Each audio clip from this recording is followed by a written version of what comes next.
How's going, guys? Welcome to the channel.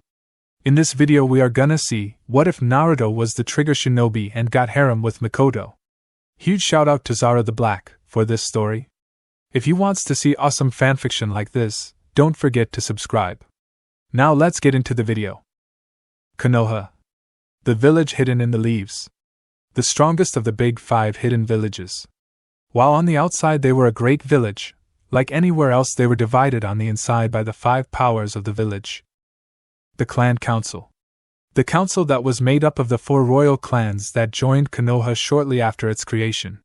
The Aburame clan, the Hyuga clan, the Akamichi clan, and the Uchiha clan. They represented the clans, the defensive power of the village. The Civilian Council. The Merchant Guild, the Farmers Guild, and the Banking clans. They were the working class that needed the defense of the village to function. The clan that had the most power in the Civilian Council was the Haruno clan. The Shinobi Council. Outside of the Hokage, they were the commanders and power behind the village.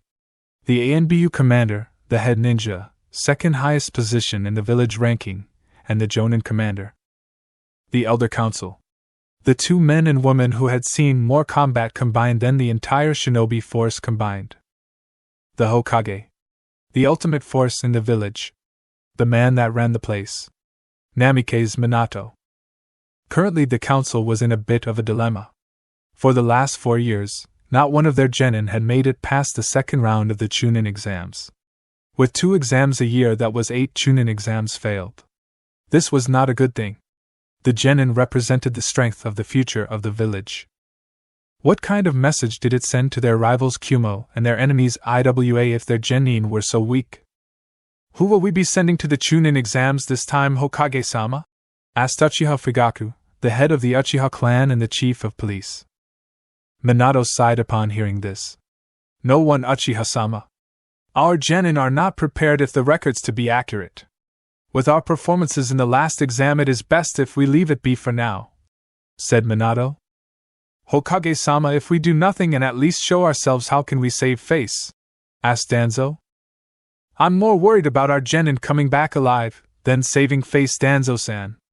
Remember, we lost all 21 genin we sent to the Iwa genin exams just a year and a half ago. 2 of which came from the Hyuga clan and the Aburame clan.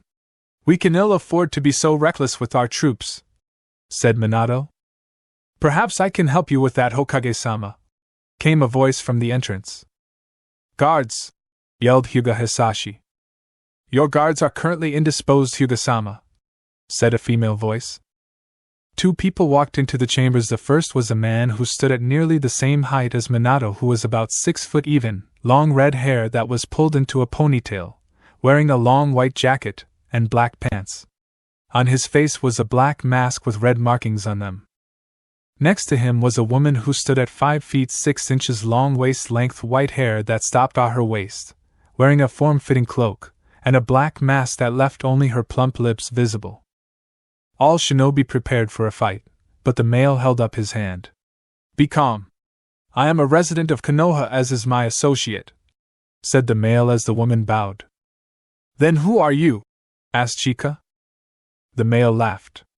No need for you to know. However, if you must call me something, call me director. All you need to know is that I offer a game changer of sorts, said the man. A game changer? Asked Minato, interlocking his fingers in front of his face. How so? The woman nodded. My master has seen the things that have been happening in the village and is offering help in the form of a new weapon, said the woman. What kind of weapon? Asked Mabuki Haruno. My dear, said the man, looking to the woman that was with him. The woman walked forward and opened her jacket. Slightly underneath her cloak was a black pair of boy shorts. Attached to a thigh holster was a black device that was about 6 inches long with holes on the edges of it. What is that, Director-san? Asked Shiba Aburama. The game changer, said Director. Trigger on, said the woman as the device glowed. The device vanished as a long glowing katana appeared in her hand. The male smiled. This is the future of the village. The trigger is a weapon. Sorry. Weapon is too simple for what a trigger is, It is a combination of seals that allows the user to mold their chakra with the help of the device into a variety of ways. Of course, this is a normal trigger, said the man. Normal trigger? Asked Minato. Yes. While I was developing this device, I created something called a black trigger. It is a unique device that only worthy individuals can hold. My associate and I both hold black triggers. I have already mass-produced the regular triggers and I am willing to give them to Konoha. For a few favors and prices to be named in the future, said the man. The woman made her katana devolve before putting it back on her thigh. The man reached into his coat and retrieved a scroll. He threw it to Minato, who caught it easily. Minato examined the scroll looking for any indications of traps or tampering. After checking it, he nodded before setting it down before him. What is in there, Director-san? Asked Sarutobi, the previous Hokage and the professor. Inside the scroll are the casing and the actual triggers, said the woman. I'm sure a few of your jonin can figure them out quickly enough. Why? Asked Danzo. The man looked at Danzo. Let's just say that I wish for the village to grow and see the future, said the man as he put his hand on the woman's shoulder before they vanished. Minato picked up the scroll and looked at it. What are you up to? Thought Minato. Location unknown. Hidden research facility. Same time. The duo who were just inside of the council chambers appeared and separated. They both held up a trigger and deactivated them. In the place of the two stood vastly different people. The woman retained her height of 5 feet 6 inches with a slender build, D-cup wrists, and a round face. Her white hair took a darker shade and became black, her face was soft, and her eyes black. She wore a pink shirt, blue jean pants, and a heels. This was Uchiha Mikoto, the woman who was supposed to wed Fugaku, but refused. She was the woman who was exiled from the Uchiha clan and found herself a ward of the Uzumaki clan after her Sharingan was sealed away. The man shrunk from his height of 6 feet 1 inch to just 5 feet 2 inches. His blood-red hair retracted and became spiked. His eyes were a sapphire blue. 3 whisker-like marks on each cheek, wearing a black shirt, red track jacket, and shorts. This was Uzumaki Namikaze Naruto, the twin brother to the Jinchuriki and forgotten child of the Hokage. That went surprisingly well, Naruto-sama, said Mikoto, walking over to a teapot and putting some leaves inside of it. Naruto nodded, before turning to his computer and began to sync the data from the triggers to his mainframe. I'm surprised he didn't question us further, Mikoto-chan. I only gave him our failures. Then again, maybe it was your Sharingan that stopped them from asking too much, said Naruto. Mikoto activated her Sharingan, but unlike the standard Sharingan, it was a wheel that had 6 tomi going counterclockwise. She smiled at Naruto before standing behind him with her arms wrapped around his shoulders. Naruto and Mikoto had a complex relationship. She was the mother he needed, and he was the child she wanted. She had been his sensei for more than 5 years. Now they were each other's entire world. So what will you do with the data, Naruto-sama? Asked Mikoto, placing her head on Naruto's shoulder. I'll use it to build better triggers. Besides, with our black triggers, no one in the village will stop us if we decide to go with our contingent plan, said Naruto as the first triggers began to come online. Location: Namikaze/Uzumaki residence. Kitchen. 06305 years after triggers are introduced to Konoha shinobi forces. Mikoto tried to hold in a phone as she put breakfast on the plates for the family. The only problem was that her ward, master/lover, had his hand playing with her plump rear end. Master! Please! Kushina, or worse, your sister could come in at any moment, said the blushing former Uchiha. Naruto leaned into Mikoto so he was in her ear. What's life without a little danger? Asked Naruto. Mikoto felt a shiver run down her back as Naruto removed his fingers and took a seat at the table. About a year ago their relationship had went from mother/son and master/servant to lovers. She was still his #1 assistant, but now their experiments that took a while was now filled with the sounds of effects while they waited. Of course, thanks to Naruto, or as Konoha had come to know him as director, the village hop pulled a complete 180 in just a few short years. 2 years after the introduction of triggers, the 5 teams sent to Suna for the exam not only dominated the field, but also passed on to Chunin in their rookie year. Now trigger activation and training was mandatory. Even so, Konoha still went by the traditional system of ninja ranks, with the added bonus of the trigger rankings. With the ranking going from E to S, Konoha actually had 7 S-rank trigger users, and no surprise they were a ranked Jonin/Umbu. With Kakashi, Asuma, and Guy being the only ones to currently have use of a black trigger. "Ni-sama!" yelled a voice from the stairs. Naruto sighed as he heard his twin sister speak. "In the kitchen, Kasumi," said Naruto as Mikoto sat a piece of toast in front of him. Kasumi ran into the kitchen and took a seat. Kasumi was a beautiful girl. The most beautiful girl in their class, actually, if her fanboys were to be believed.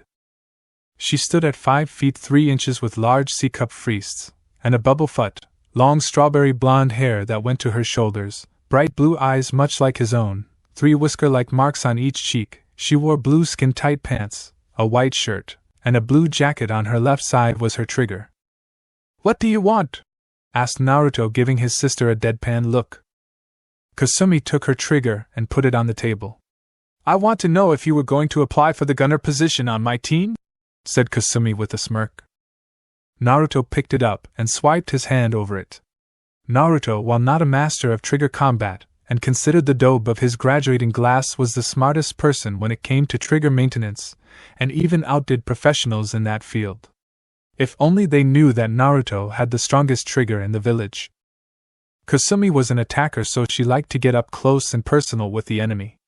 Her main trigger was Kogetsu, the most popular trigger of them all. It was shaped like a katana and even came with the optional trigger to lengthen or shorten the blade. Kasumi preferred to use dual Kogetsu. Outside of that, she had her chakra chains and water jutsu to fall back on. Naruto considered himself an all-rounder with a sword-style lance known as the R-Javelin, Asteroid, and Hound triggers wind modal to fall back on. Not to mention his wind and water-style ninjutsu as well as his black trigger. But since only 4 other person knew about the black trigger, he had to be careful when he practiced with it and used it. Naruto got up and went to retrieve his combat trigger. "I'm not joining your team, Kasumi. I have no desire to be your backup," said Naruto, leaving. Kasumi looked down. "But you're the only person I trust to watch my back," said Kasumi, looking at Naruto with teary eyes. "Give Naruto-kun some time. He's had it rough these last few weeks," said Mikoto in a motherly tone of voice. Kasumi rounded on Mikoto with a glare. "Stay away from Ni-sama, Mikoto! He's my beloved Oni-sama!" yelled Kasumi.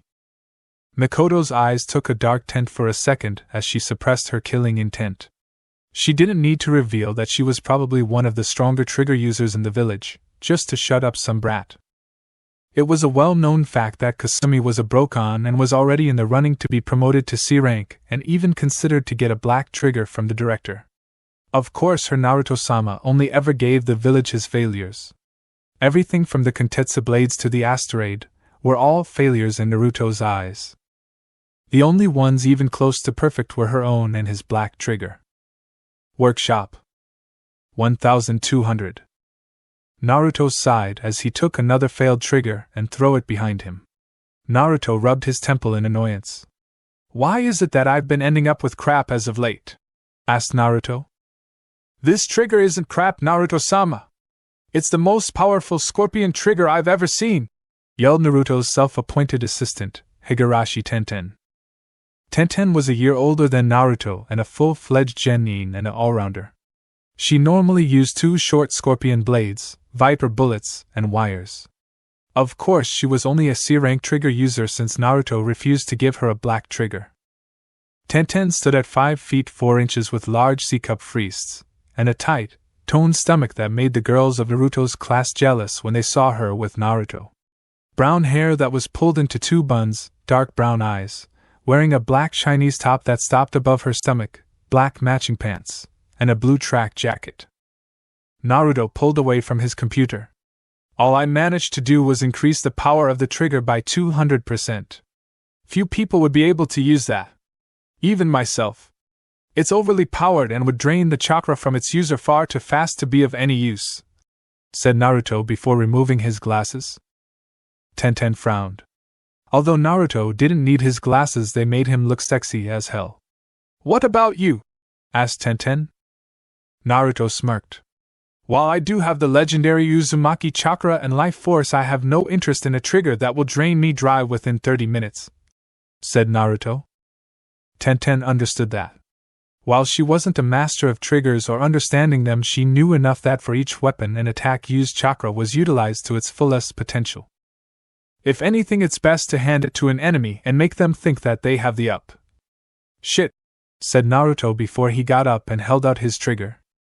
What's wrong, Naruto-sama? Asked Tenten. Ka-chan showed up and dispelled my clone.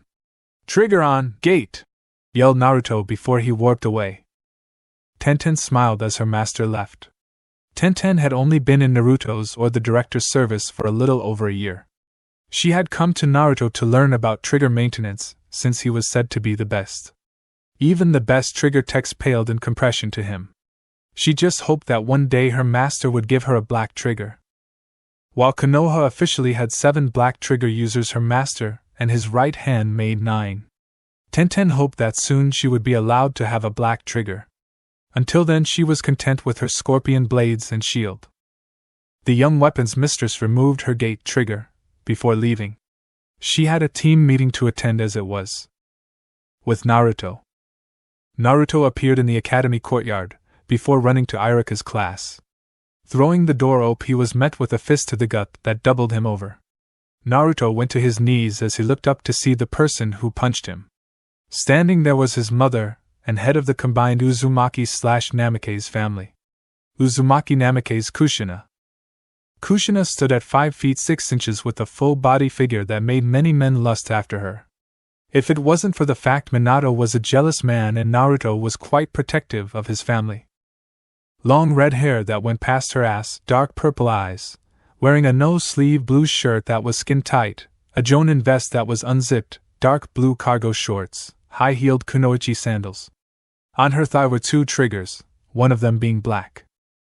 Kushina was the second strongest kunoichi in the village, right behind Tsunade and right above the Tsum and Mikoto. Kushina had only been back on active duty for about 5 years now, but had already made enemy nations remember that she was once called the Red Typhoon for a reason. It also didn't help that she wasn't afraid to show her kids tough love. "Where the hell were you, Naruto?" yelled Kushina, crossing her arms. Naruto got to his feet before rubbing his head in an embossed manner. "Sorry, Ka-chan.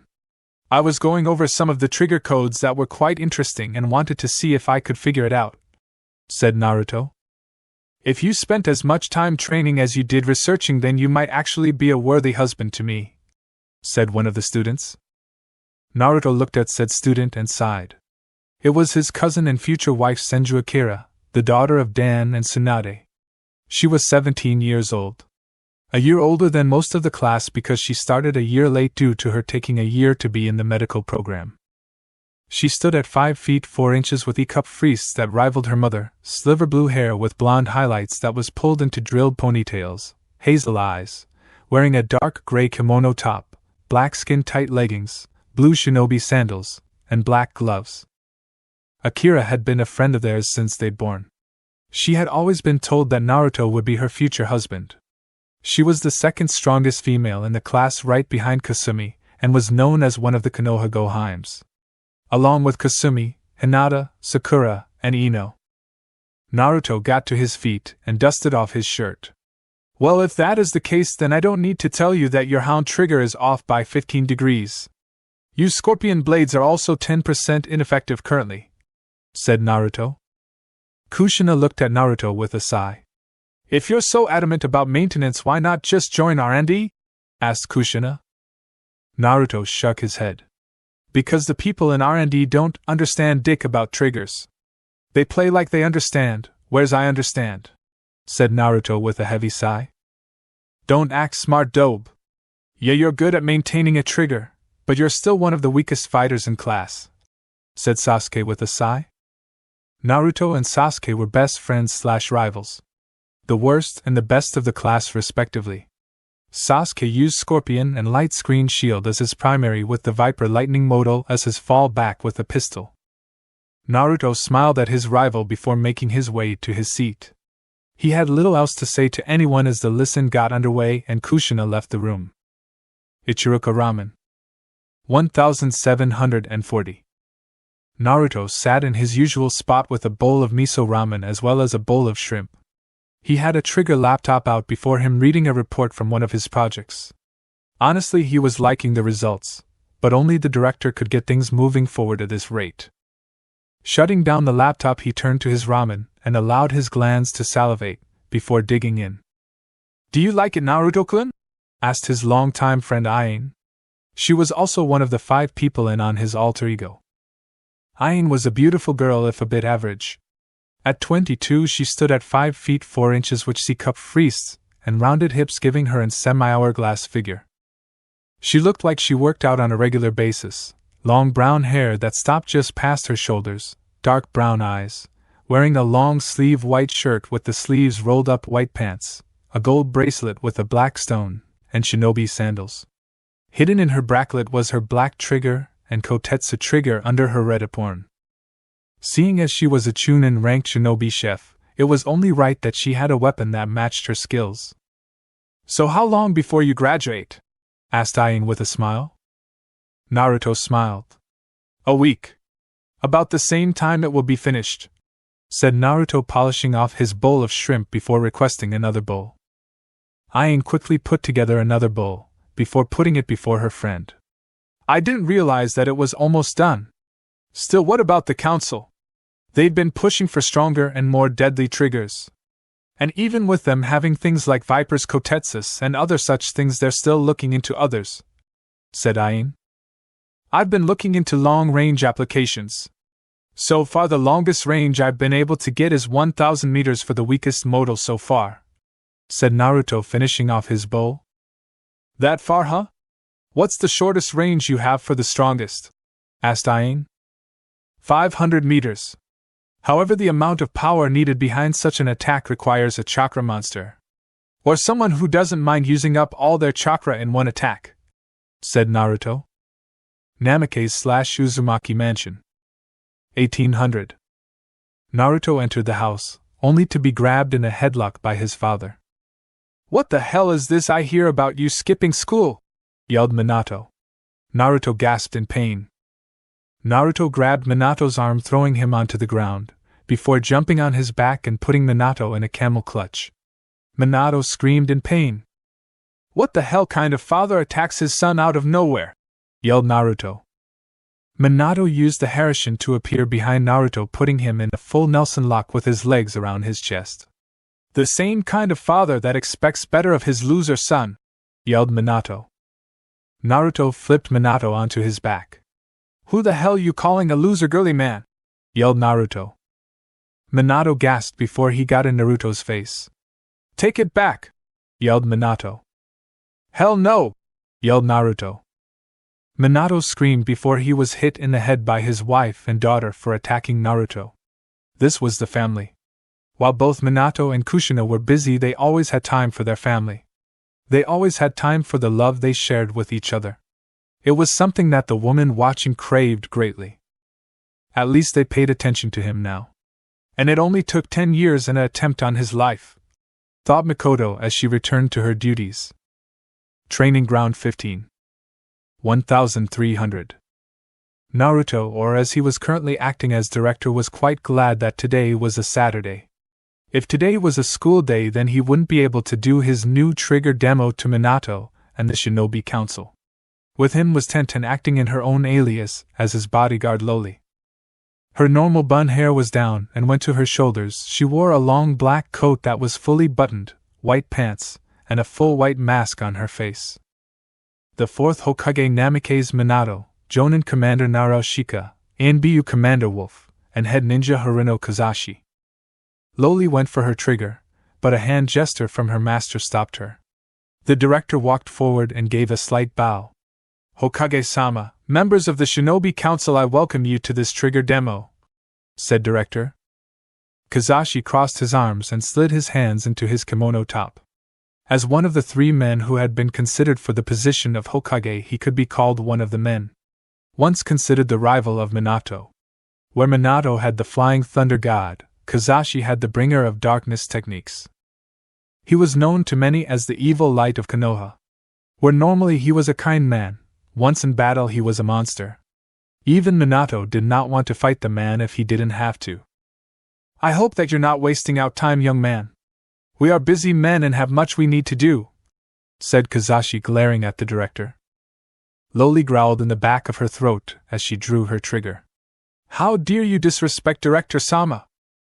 Kazashi took his hand out of his kimono, revealing his own trigger, a black trigger. "Girl, you don't want to fight me." Minato put his hand on Kazashi's shoulder and gave it a firm squeeze. "Stand down, my old friend," ordered the yellow flash. "Loli, that is enough," said the director firmly. Loli and Kazashi looked like they wouldn't comply before both did as ordered. Loli was still glaring at Kazashi as she took a step back and to the right of director. "Now that the unpleasantness is out of the way, why did you call us Director-san?" asked Minato. "To show you 2 new triggers, Hokage-sama, Shinobi Council members," said director. Loli walked forward and summoned a case with 2 weapons. Opening it showed 2 spikes, one that was longer than the other by 4 inches with a handle between them, and then a handle that had a translucent blade and was about 14 inches long. "2 new triggers? The blade looks like a cross between the scorpion and Kentetsu. The other one I can't place," said Wolf. "That's because it is a long-range trigger I call lightning," said director, pulling out the blade. "This one here is called Ray Gust. A shield and a sword all rolled into one. It has a higher defensive rating than offensive, but with a thrust addition to what is a powerful trigger you can easily cut through anything." Director activated shield mode of Ray Gust just as several bullets impacted the shield. Loli appeared and grabbed lightning before vanishing into the trees, before unloaded several bullets. Each bullet left a creaks in the shield, but it held. Loli appeared next to director with a smoking gun. "Impressive. Especially, what did you call it, Director-san? Ray Gust?" asked the wolf. "Hi Anbu-san," said the director. "Lighting would be especially useful with the Hyuga clan's Byakugan. If it truly has the long-range capabilities that you say, then you just changed the scope of war. And given this village an unrivaled weapon," said Minato. Loli brought up a case and handed it to Shika. "I've done no such thing, Hokage-sama. All I did was provide the tools for my people," said the director before he vanished. A week later. Genin exams. Naruto looked over his exam as everyone was still struggling with theirs. 45 minutes into the hour of the written exam, that was about 70% of their grade. Naruto had finished his test quickly and was actually working on the project that would be finished by the end of the day. It was currently the 5th strongest black trigger of the close to 30 he had created, with his own black trigger being the strongest of them. Honestly, if he really wanted to, he could easily defeat even Kakashi. No, that was incorrect. Naruto with his black trigger was powerful. Maybe strong enough to beat a low to mid-level Jonin. Without it, he was maybe enough to beat several groups of Genin and a few mid-level Chunin if he was to go full out with his regular triggers. "Time's up. Pens down," said Mizuki. Naruto did as told and looked around the rest of the class. Akira had finished about the same time as Haruno Sakura and Hinata Hyuga. Iruka and Mizuki cleared the room and started to collect the exams. As they did, Mizuki stopped at Naruto's exam and began to read it. Mizuki frowned as he saw that Naruto would make 100. It wouldn't do to mess with the boy's test. Location: Academy Training Grounds. 10 minutes later. Iruka stood before the students as he explained the second part of the exams. It was a sparring match between themselves and one of the 5 academy instructors present. The purpose of this exam was to last a total of 5 minutes, or land a blow to an otherwise seasoned Chunin. Sasuke, Kasumi, Akira, and Hinata all lasted the full 5 minutes, whereas Kiba, Ino, Sakura, Shino, and Choji lasted between 3 and 4 minutes. Others like Shikamaru gave up right off the bat. Finally, it was Naruto's turn and his opponent was Mizuki. Naruto stepped up and drew his trigger. "Please go easy on me, Mizuki-sensei," said Naruto. Mizuki nodded before activating his trigger. It was a pair of scorpion blades. He also had the optional full camo trigger, but that was where his weakness lay. Akira looked at the match intensely. I hope Naruto-kun doesn't embarrass himself or me, said Akira. Kasumi glared at her rival. Oni-sama is going to wipe the floor with Mizuki Baka, said Kasumi fangirling on her brother. Trigger on, said Naruto as he summoned a massive sword/lance. Mizuki raised an eyebrow as he looked at the weapon. Not many people favor the R-Javelin, Naruto-kun, said Mizuki. Its length doesn't leave much time to recover from a block to counterattack. Naruto smiled. Of course they don't. It's an ideal weapon for a person such as myself who is a battle analyzer, said Naruto. Mizuki narrowed his eyes slightly as he charged at Naruto. This was the signal that the timer had started. Naruto rolled under the attack, before putting his hand up and firing off several small green bullets. Mizuki used his scorpion blades to block them, but nearly lost his head as the blade extended and cut into his cheek. Mizuki growled before going into full camo. Naruto looked around, before sighing. He held up his hand and allowed the field to be filled with several slow-moving bullets. Mizuki's eyes widened. With so many bullets I can't outspeed him without getting hit. Even with the shields, thought Mizuki as he looked around, until he saw an open path. Smirking, Mizuki took off along the path only to get trapped in wire 5 feet from Naruto. Naruto turned to Mizuki. Naruto ran the hand signs, before blowing Mizuki out of the ring with an air bullet. Everyone, including Irika, looked at Naruto in amazement. The known loser of the academy not only outsmarted a Chunin, but beat him with a C-rank jutsu. W winner! Uzumaki Naruto! Yelled Irika. Mizuki held his chest as he gasped for breath. How? Asked Mizuki. You thought that you had the upper hand. I've been playing you from the start. You're quite skilled, Mizuki-sensei. If it wasn't for the fatal weakness of the camouflage trigger, then you could have beaten me, said Naruto. Mizuki glared at Naruto. What flaw? I've been using it for over 3 years and I've never noticed a flaw, said Mizuki. Naruto closed his eyes and made his lance vanish. If you haven't noticed a flaw in all this time, then you've reached the limits of your full potential. You will never advance further than you already have in life, Mizuki-sensei, said Naruto, walking away. Mizuki balled up his fists and glared at the back of Naruto's head. I'll make that little bastard pay, thought Mizuki with all his rage and hate directed at Naruto. Classroom. 15 minutes later. Naruto sat at his desk thinking up a new trigger. It was the last exam and he knew that he could pass. The last test was to be able to use the clone technique correctly. It is a long-standing fact that Uzumaki were not very good at the clone technique, but with enough control they could manage the vast ocean of their chakra. Naruto sat back as he awaited his turn. "Onai-sama!" cried out Kasumi as she ran into Naruto's arms. Naruto held her, before pulling away. "What wrong, Kasumi?" asked Naruto. Kasumi grinned before raising her head and showing off her headband wrapped around her neck. "I'm a ninja now, Onai-sama," said Kasumi. Naruto smiled, before patting her head. "Then I guess I'd better pass as well. Or else Ka-chan will kick my ass," said Naruto before getting up and walking into the exam room. Mizuki and Irika sat in the chairs as Naruto walked into the room. "Alright, Naruto-kun, we need you to make 3 clones," said Mizuki. Naruto did as told, creating 3 fully functional shadow clones. Naruto walked up to the desk and took his headband without a word, but as he did he felt Mizuki's ki on full blast. Naruto ignored him and left the room. "What are you up to, Mizuki?" Naruto asked himself as he summoned a chakra drone. "Follow Mizuki," said Naruto as the drone flew off. Later that night, Naruto sat in his lab watching every move Mizuki made. On the other hand, he'd rather be with his family and friends, but he had a traitor to deal with. Naruto sat back and watched as Mizuki broke into the Hokage Tower and stole not only the Forbidden Scroll, but a black trigger. Naruto rubbed his head. "This is going to be a pain in the ass," I have no choice but to deal with it, before the ANBU or my 2-san, said Naruto before he vanished. In the forest, next to the abandoned shack. 1900. Mizuki laughed as he looked at his bounty.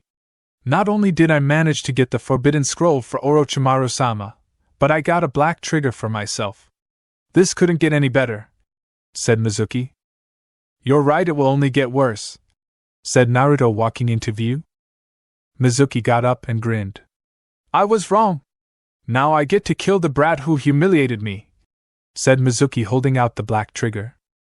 Trigger on! Yelled Mizuki, activating the trigger. Appearing in his hand was a okatana with a ghostly figure hovering above him. Naruto frowned. Apparition! One of the astral projection triggers. Also a semi-sentient trigger, said Naruto as he reached into his pocket and pulled out his trigger. Naruto held the trigger out and summoned his sword lance. Let's get this over with, said Naruto, before he vanished and reappeared behind Mizuki. Mizuki's eyes widened as the astral form spun around, blocked the attack from Naruto. Naruto vanished again before appearing a few feet away from Mizuki while doing one-handed hand signs. Wind release! Air bullet! Yelled Naruto, firing 5 air bullets at Mizuki. Mizuki raised his katana in a blocking fashion, blocking the bullets, before slashing at Naruto. The astral form did as Mizuki did and unleashed an energy wave at Naruto. Naruto jumped high into the trees as the wave cut through several of them. Mizuki smirked, before putting both hands on the katana. He raised the katana before slashing several times and unleashing several waves. Naruto continued to move through the trees as he avoided the slashes. Once stable, Naruto pulled his lance back and thrust it, unleashing a blast of chakra at Mizuki. Mizuki raised his right arm, allowing the shield aspect of the apparition to tank it. Mizuki charged at Naruto and slashed at him. Naruto raised his blade and blocked the attack, only to be sent flying into the shack. Naruto slowly rose from the shack, shaking his head as blood dripped from a shallow cut. A 22% strength increase? Not something that I foresaw in this trigger, muttered Naruto as he wiped the blood out of his eye. Naruto got up and summoned several bullets, before letting loose while charging at Mizuki. Mizuki blocked the attacks with the apportion, before attacking Naruto head-on with his okatana.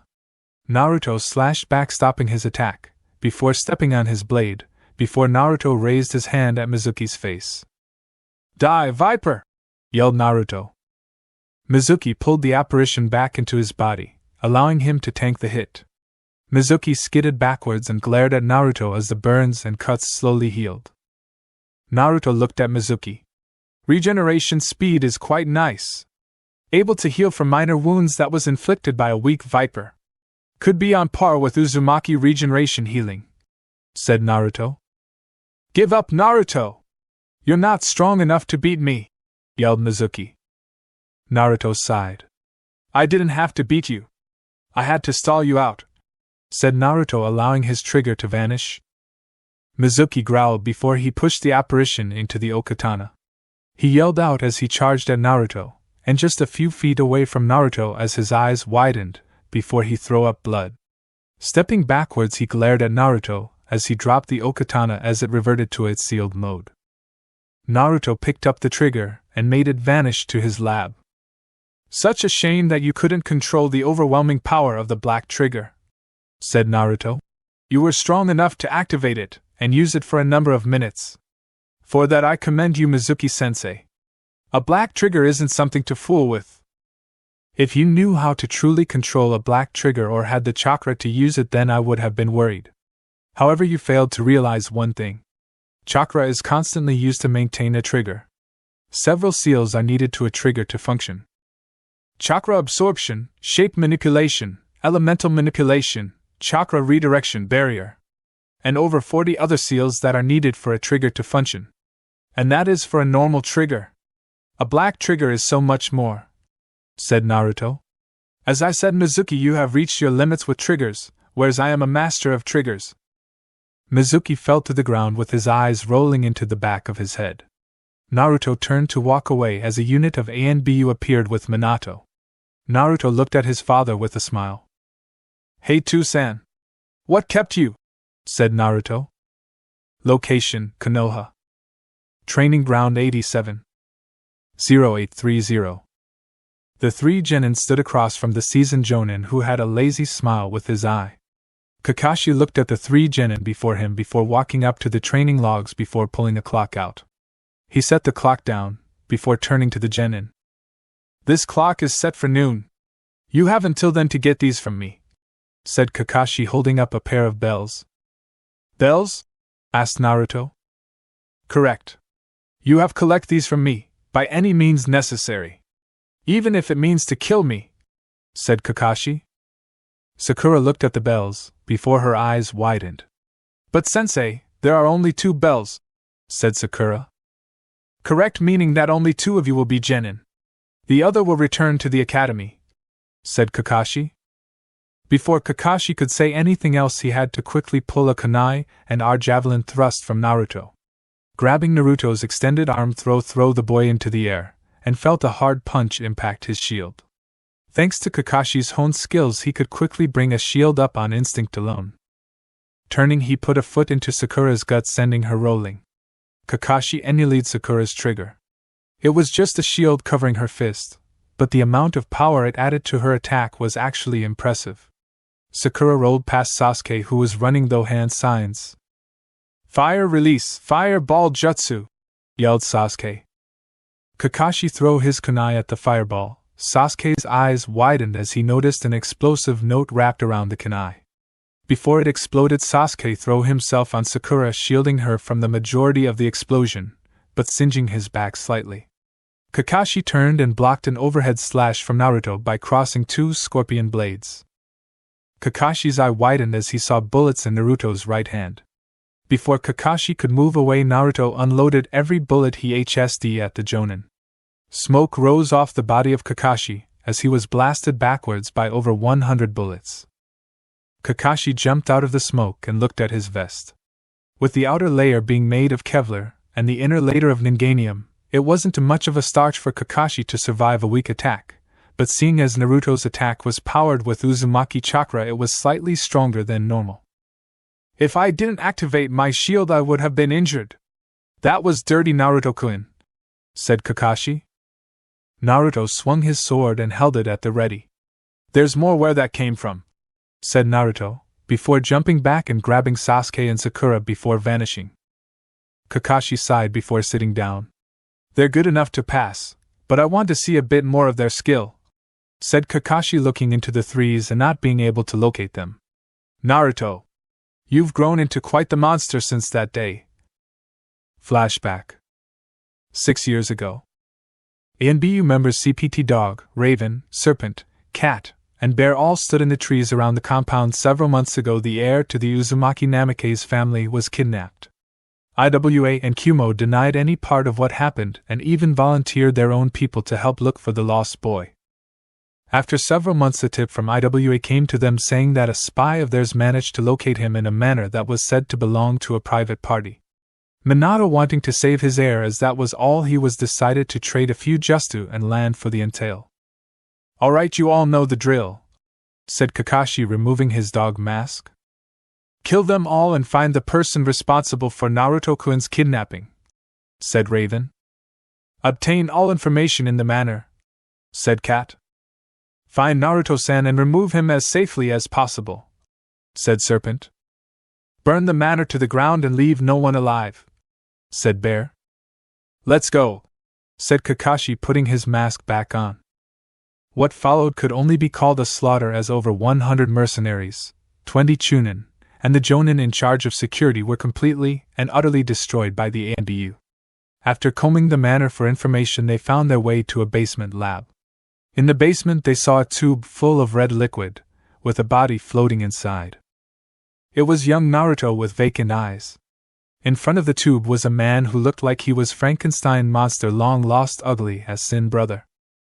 Destroying the entire protection detail provided to me by not only Mr. Gato, but Orochimaru Gaki is quite the chore. If I was 40 years younger, I'd destroy you all, said the man, turning to them. Bear backed up slightly as he saw the man's orange eyes. A devilish red with fangs in his mouth. Bacho, S-ranked missing ninja from the defunct village of Balance, Said to specialize in sure-kill kenjutsu. Wanted in all 5 nations for kidnapping, human experimentation, escaping prison, and destroying most the village of Balance, said Bear. The old man chuckled. That was a long time ago. I've since began to understand that my life isn't worth a damn anymore. When Orochimaru provided me this boy and the true chakra sample, I was quite shocked. Such a wonderful gift from a fan. True chakra sample? Asked Serpent. Bacha looked at Serpent, making her back up when she saw his grin. Yes. One of the few remnants of a forgotten past that has fallen into myth and legend. In fact, had I been given anyone other than an Uzumaki, Uchiha, or Senju, they would have died. This boy, though, he is something else altogether, said Bacho. Everyone went to their swords preparing to attack. It's over for you, said Kakashi. Bacho looked at them. I'm sorry, being over 80 years old I still have a few things I would like to do before my death. This boy's growth I wish to see for myself before his death, said Bacho before running the hand signs. Move! Yelled Dog. Wind release, turbulent sword, said Bacho, unleashing a turbulent winds. Bear was hit in the chest, sending him to the ground, dead from cut that sliced to his heart in 4 pieces. Everyone else quickly recovered only to see that Bacho was missing. Seeing nothing else, they went about the rest of their mission as planned. Securing Naruto, collecting information, and destroying the manor. It would be another year before Naruto awoke. Flashback end. Kakashi stopped pondering about that day as he looked at the time left. A little over 30 minutes. I guess I got lost on the road of life. With Naruto, Sakura, and Sasuke. Naruto took a sip from his canteen before throwing it to Sakura, who gulped down water. Passing it off to Sasuke, who polished it off, before wiping his mouth. What's our next play? Asked Sasuke.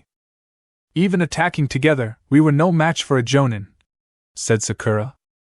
Not true, said Naruto, making his comrades look at him. Twice he was forced into a corner. The fact that he didn't use his Sharingan or Black Trigger means that we didn't push him enough. What do you think? Asked Sakura, looking at Sasuke. Sasuke shrugged his shoulders. Let's let the brain decide. He's the one with all the information, said Sasuke. Naruto looked at his watch. We have a little over 20 minutes. If we start our attack now, we need to hit Kakashi from all vantage points, said Naruto as he pulled out 2 chips and handed one to Sasuke and the other to Sakura. What's this? Asked Sasuke as it fixed the chip into his trigger casing. It's a sniper trigger I designed. It's called Flakana. I managed to replicate the seals used in conventional triggers. However, it's yet to be tested. It might get off one good shot, it might get off multiple shots, or it might not fire at all, said Naruto, leaning back. Trigger on! Yelled Sasuke as a rifle appeared in his head. The main barrel was a diamond shape with a handle that modeled to the user's hand. The other is a something else I created. It's a speed trigger, something that will allow your body to move at an incredible rate of speed. I call it slid. However, like Flakana, it has never been tested, said Naruto. So what's the plan? Asked Sakura. Naruto smirked. We take out Kakashi, said Naruto as he began to explain his plan to his teammates. With Kakashi. Kakashi looked at the clock. 10 minutes and then the test ends, said Kakashi, reading his book.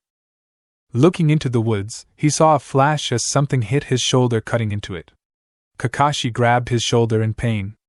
Blood dripped between his finger as he scanned the area. He felt something behind him and quickly turned to block a punch from Sakura, only for her to vanish into thin air. Soon another one of those flash came out of nowhere and cut into his left leg. Sakura once again appeared and sent Kakashi flying with a punch to the jaw.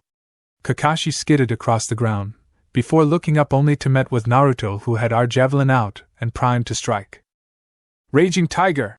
Yelled Naruto, thrusting the weapon out. Shooting from the tip was a beam of yellow-white energy. Kakashi's eye widened. He couldn't dodge and his shield couldn't tank such an attack. He had no choice.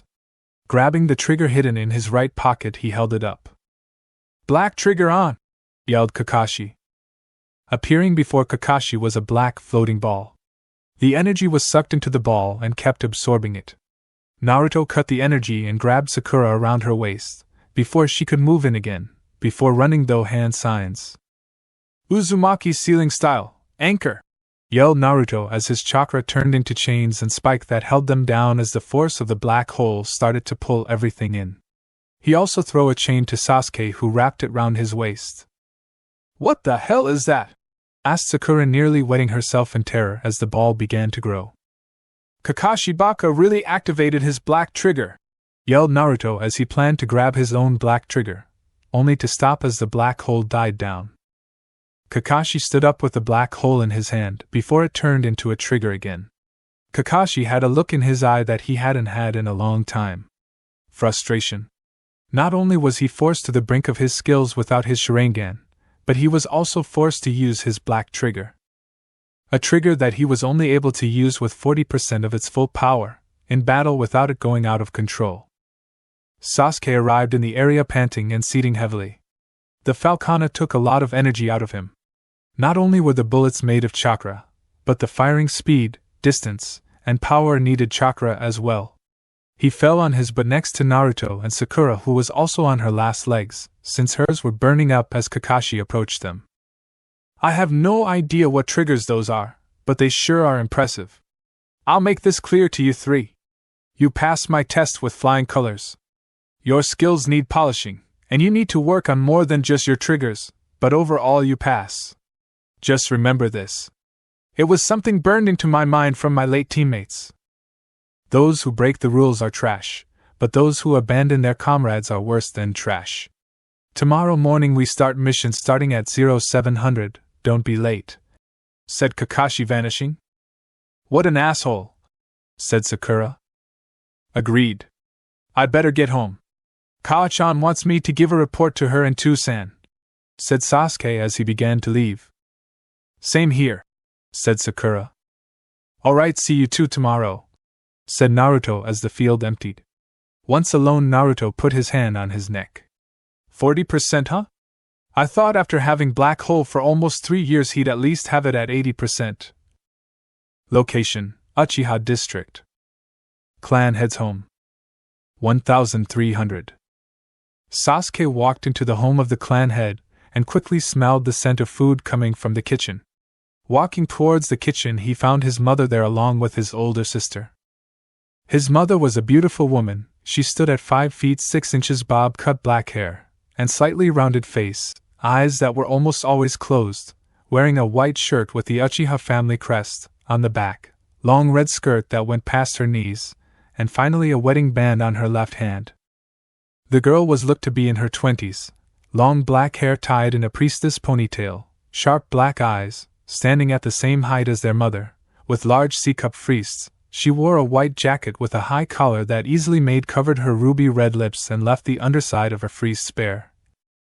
Were it not for the skin-tight black shirt she wore, white hakama pants that showed the fact that she didn't wear the standard undergarments that went with them, and shinobi sandals. Ka-chan, Rei-chan, I'm home, said Sasuke. Midoko stopped cooking and looked at her child. Welcome home, Sasuke-kun. You just missed Mikoto-chan, said Midoko. Sasuke took a seat at the table.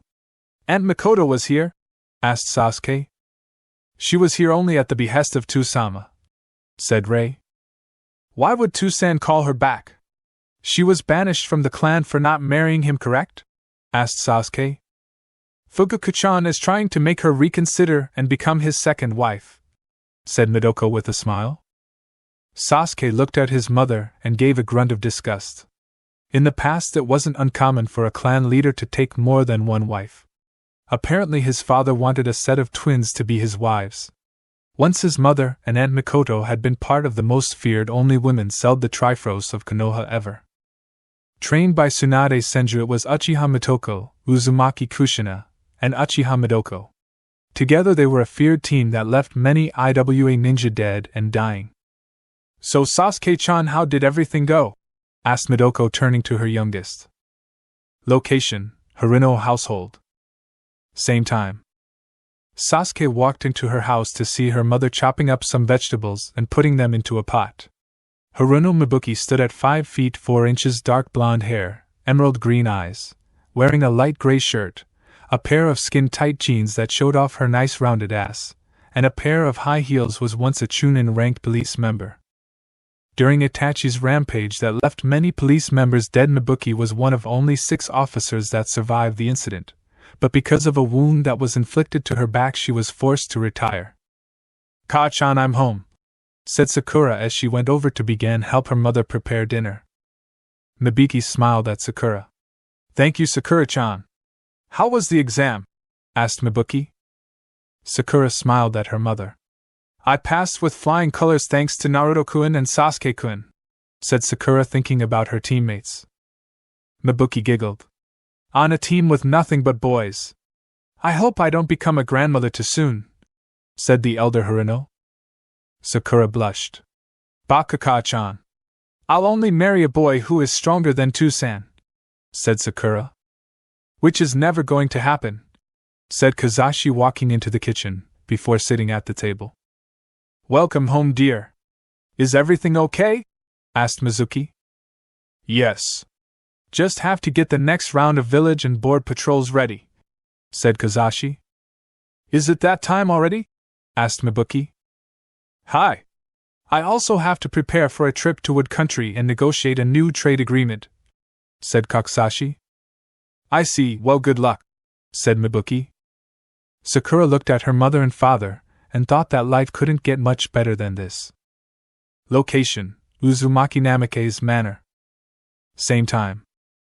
Naruto walked into his home and looked in the living room to find his mother sitting there with his sister and Mikoto. They were all looking at the newest clothes catalog. Naruto walked over and joined them. "Yo!" said Naruto, making all 3 jump as they looked at the young man. "When did you get in, Naruto-kun?" asked Kushina, pointing a shaking finger at Naruto. "Just a minute ago," Naruto deadpanned. "Baka Oniai-sama," said Kasumi. "So what are you doing now, Naruto-sama?" asked Mikoto.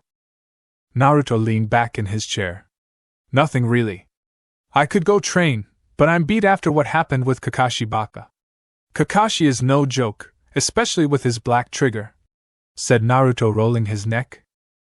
All 3 girls looked at Naruto, before getting in his face. "What?" yelled the 3 women of the Uzumaki Namikaze household. Location: Hokage Tower. Minato's office. 1500. Minato looked at Kakashi, who was rubbing the back of his head. "So you used an S-rank trigger on not only the heirs of the Uchiha and Haruno clans, but my own son as well, Kakashi?" asked the irate Kage. "In my defense, I would have died if I didn't," said Kakashi. Minato slammed his hand on his desk. "That's a damn excuse, and you know it is. There is no way in hell 3 fresh out of the academy Genin forced a veteran of the 3rd Shinobi War to use a S-ranked weapon in a test battle," said Minato. Kakashi looked at his former sensei. "It wasn't even just that," said Kakashi. "What do you mean?" asked Minato. "The Uchiha was hitting me from outside of my sensor range. As you well know, I'm not a sensor ninja, but I have trained myself to feel the chakra of others. My range is only 60 feet, but Sasuke Uchiha was outside that range and hitting me. Haruno Sakura was able to hit me and then outspeed me before I even could figure what was happening. If I didn't know any better, I would say she was using the Hiraishin Jutsu to move around the field," said the elite Jonin. Minato looked at his former student. "You've got my attention," said Minato. Location: Training Ground 87. Bridge leading to Training Ground. 0730. Naruto read the data on the triggers he gave to Sasuke and Sakura as they spared against each other. Even though Sakura was outspeeding the bullets that Sasuke fired, she was putting tremendous strain on her legs, hips, and feet. Naruto recorded the finding, before calling them to a stop. Sakura stopped and fell to her knees. "I can't move my legs," panted the rosette-haired girl. Naruto bent down and began to massage Sakura's thighs and calves, making her blush. Sakura had never allowed a boy to be this close to her. She knew that he was helping her, but still all the blood was rushing to her face as the handsome boy was so close to hers. Not surprising, though. You're really just using the trigger and keeping it constantly on. While you have the fine-toned chakra control to do so, your muscles are suffering because you're not strong enough to use it like that. You can use it for a minimum of 8 seconds before needing to stop and allow time to rest. Any more and you run the risk of damaging your legs," said Naruto as he finished up with Sakura's legs. Sakura nodded in understanding. The shortest time she had used slid for was 20 seconds. She knew that she didn't have as much chakra as Naruto, or even Sasuke, but she was still able to fight on their level thanks to slid. She would do her best to make it her own. Naruto rounded on Sasuke. "Flakana is a good long-range trigger, but not for you. You can hold onto it for later use, but your scorpion trigger is best suited to your fighting style," said Naruto. "What about you, Dobe?" asked Sasuke. "The way you used that sword when fighting Kakashi was unexpected. I didn't even know you knew how to use something so cumbersome." Sasuke-kun is right. The R-Javelin makes use of a more Western sword design, with the blade being 40 inches long, and the handle being 28 inches long. Even most jonin steer clear of that weapon. You, on the other hand, handle it like a pro," said Sakura. Naruto smiled. "That's because I took the time to learn the hidden abilities of the javelin," said Naruto. Before Sasuke or Sakura could ask what he meant, Kakashi appeared and set them on team-building drills for the rest of the morning. Around 12:30 they broke for lunch, going to a popular spot that doubled as a jonin hangout. Stopping inside, they quickly ordered their lunch before taking a seat at an empty table and eating in silence for a little while. Once finished, they made their way to the mission office at the base of Hokage Tower. Inside of the mission room was the Hokage and the academy instructors who had little to do between graduation and the next school year. Kakashi stepped to Minato and bowed. "Team 7 requesting a mission, Hokage-sama," said Kakashi. Minato nodded before looking through the pile. "Nothing too hard today. Inuzukas need help taking care of a few newborn pups," said Minato. And thus began the worst part of all ninja careers. The deranked missions. Training Ground 87. Team 7 team meeting. The next few months passed in a blur of activity for the members of Team 7. Spar with each other before Kakashi arrived, train in team skills, do 2 or 3 missions a day. Wash, rinse, repeat. Today was no exception, as we find our heroes at their team grounds sparring. Sakura appeared before Naruto, throwing out a right hook. Naruto stopped the attack, before throwing Sakura at Sasuke. Sasuke charged at Sakura and attacked her with his scorpion blades, only for Sakura to turn her gloves into a shield blocking the attack, before she used a burst of pure speed to vanish and reappear behind Sasuke with a Kogetsu blade. Before the blade could connect, Naruto appeared with hands full of bullets and shot both Sasuke and Sakura away from each other. Sasuke used his blades to stab into the ground, stopping himself before switching to Flakana, before shouting at Naruto. Naruto jumped backwards and was cut in the cheek. As the blood dripped down Naruto's face, he couldn't help but to smile. Sasuke and Sakura proved to be great allies and friends to him. While in the beginning they hesitated to hurt him, but quickly realized that Naruto hated that. Now all three were so much stronger than they were before. "That's enough," said Naruto, making Sasuke and Sakura deactivate their triggers. Over the last 6 months things had changed with the members of Team 7. Sakura went from her 8-second limit with slid to almost a full minute, even faster than Naruto and Sasuke, who were both holding at 30 seconds with the same trigger. She also now used a more brutal form of taijutsu. Instead of pure punching and kicking, she added grappling into the mix, and was intent to break limbs.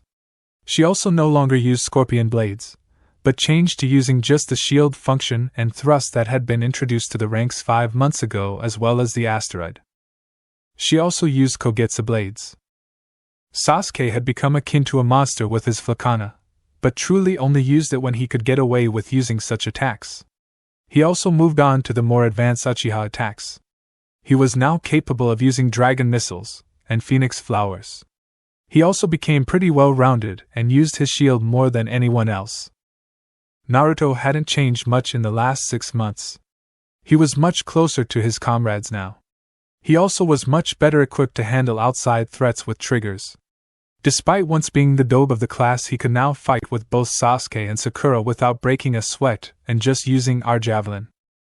However, as the director, things were advancing at an alarming rate.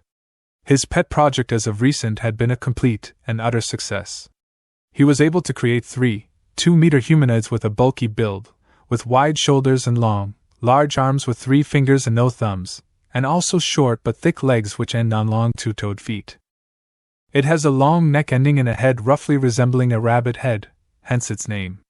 The interior of its mouth is black and it has a green eye inside.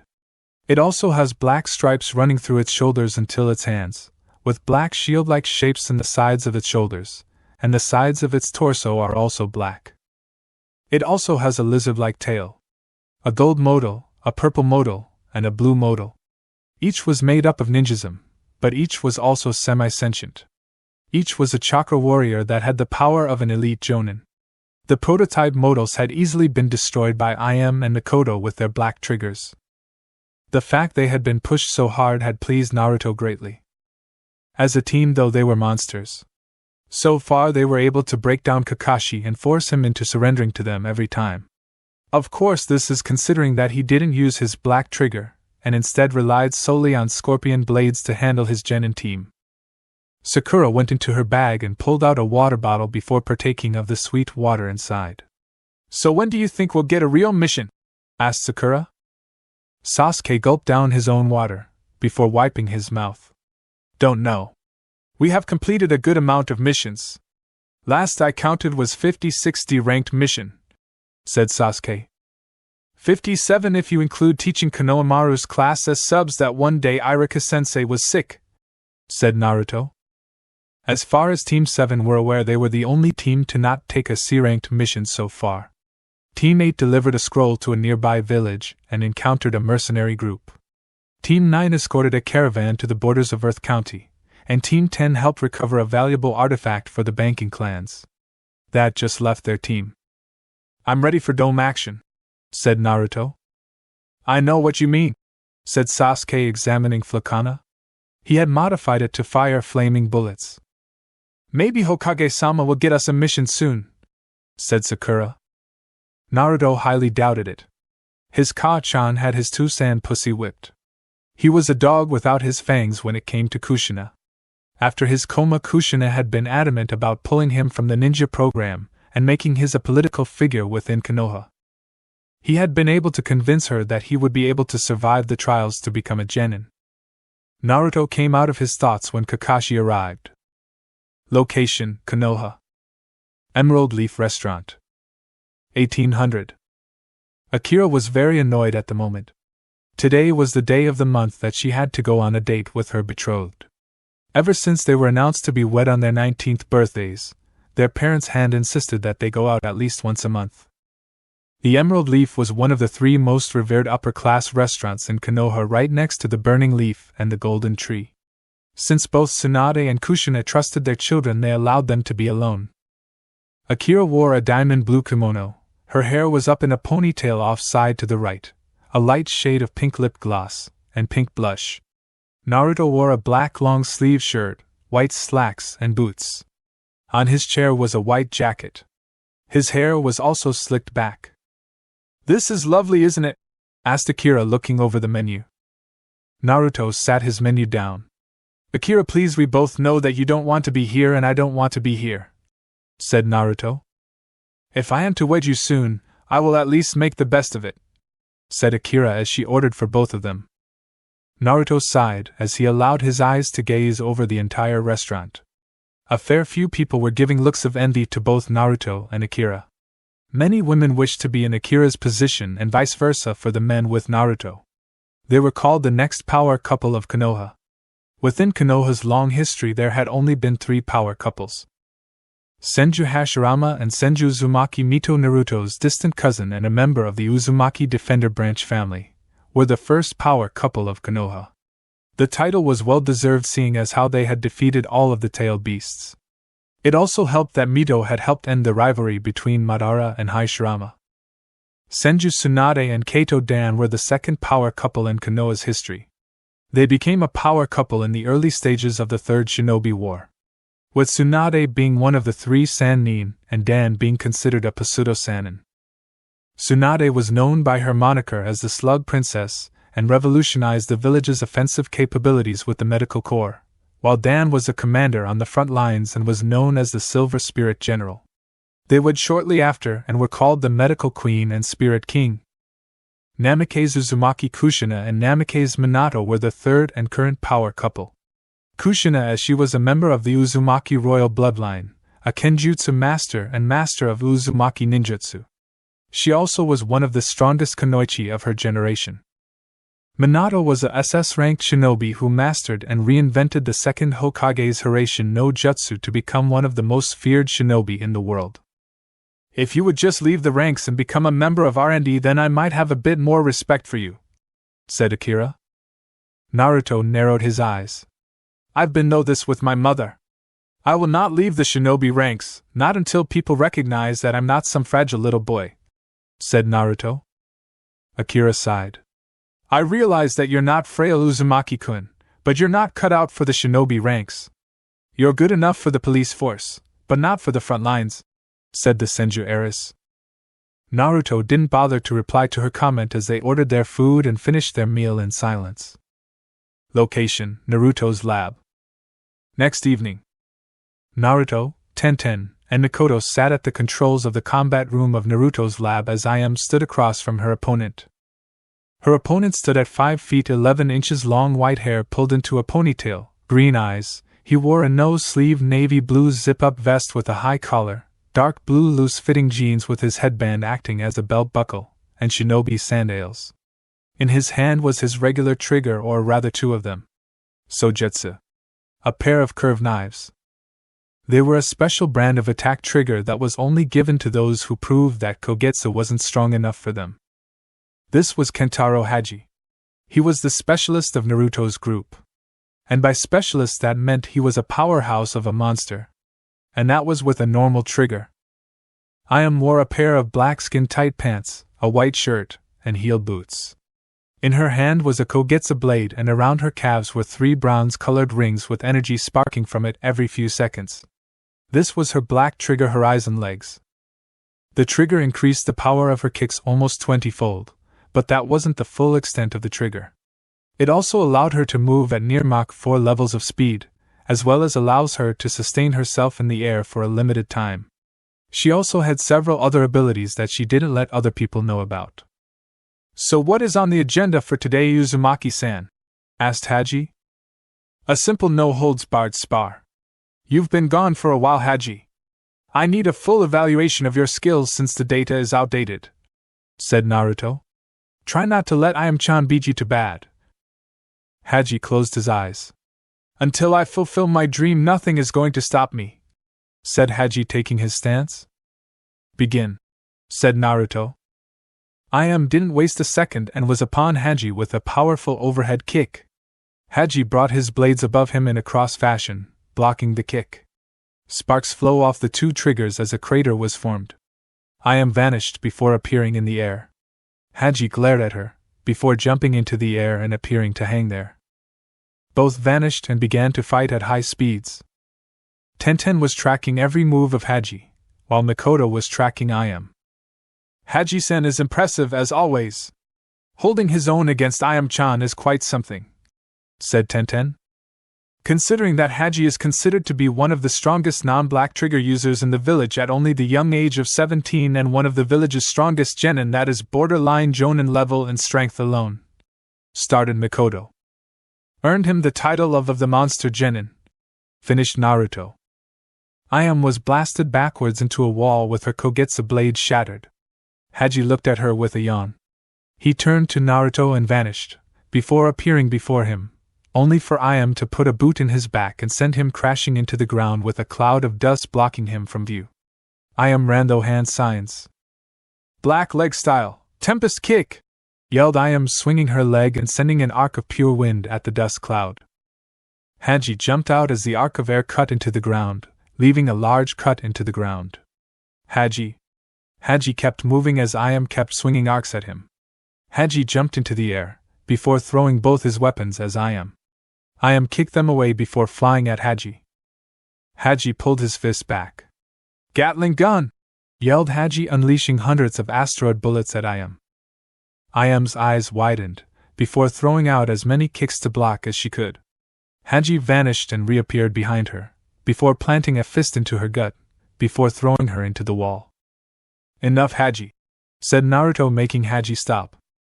Why did you stop me? Asked Haji. The data you gave me indicates that you are one step closer to your goal.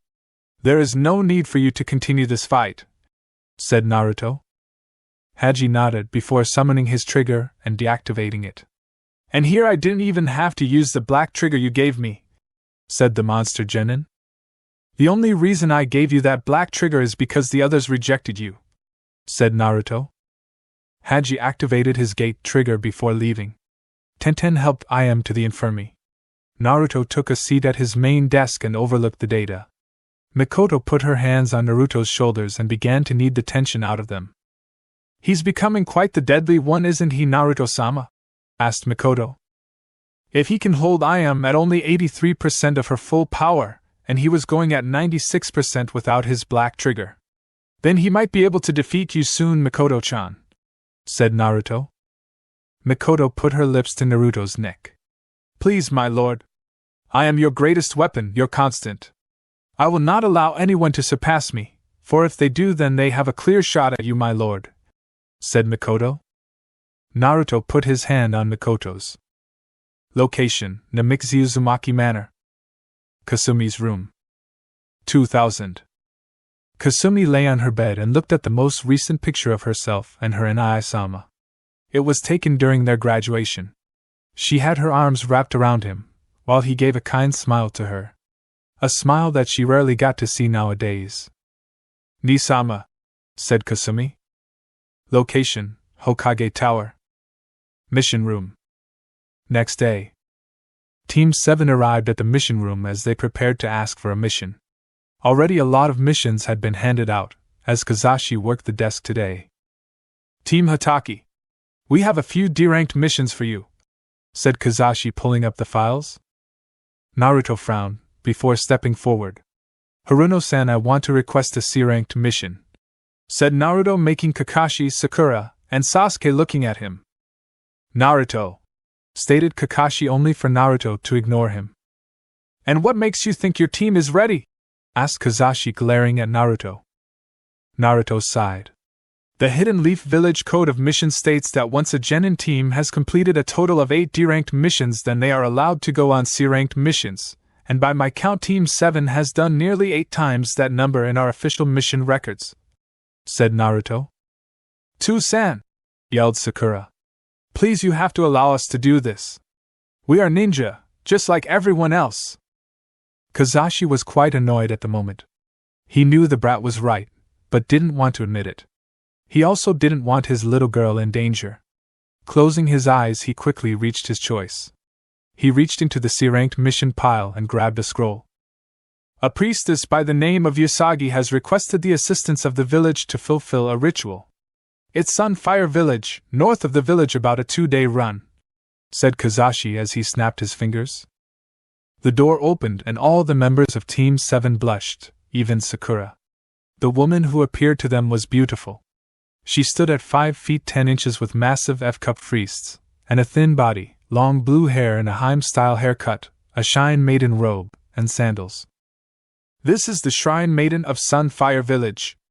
Usagi-san, this is Team 7 lead by Jonin Hataki Kakashi. You also have 3 of the village's most powerful genin protecting you.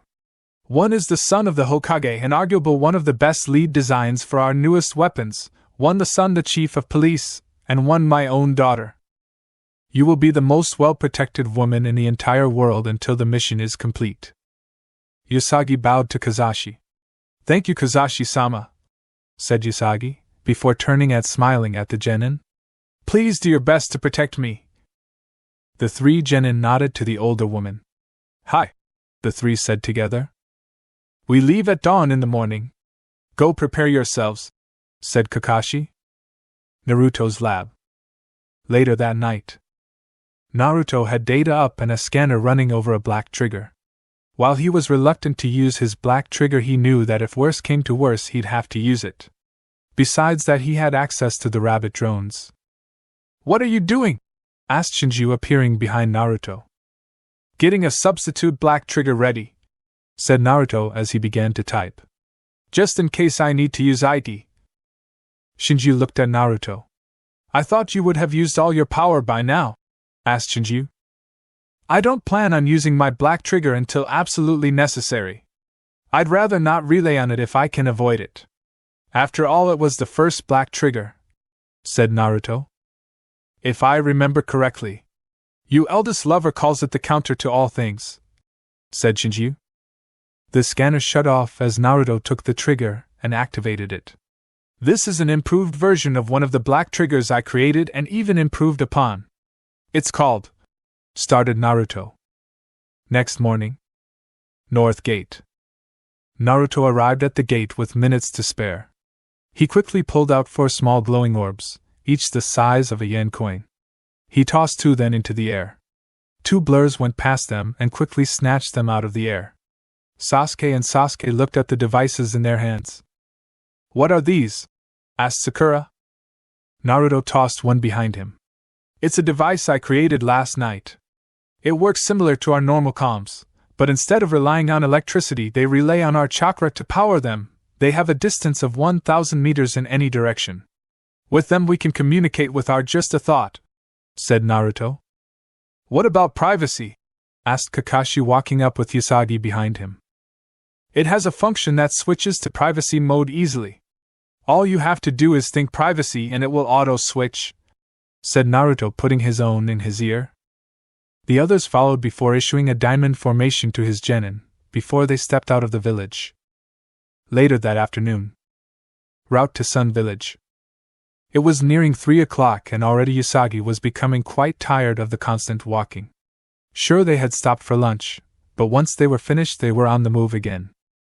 "Usagi-san, can you tell us about your duties as a shrine maiden?"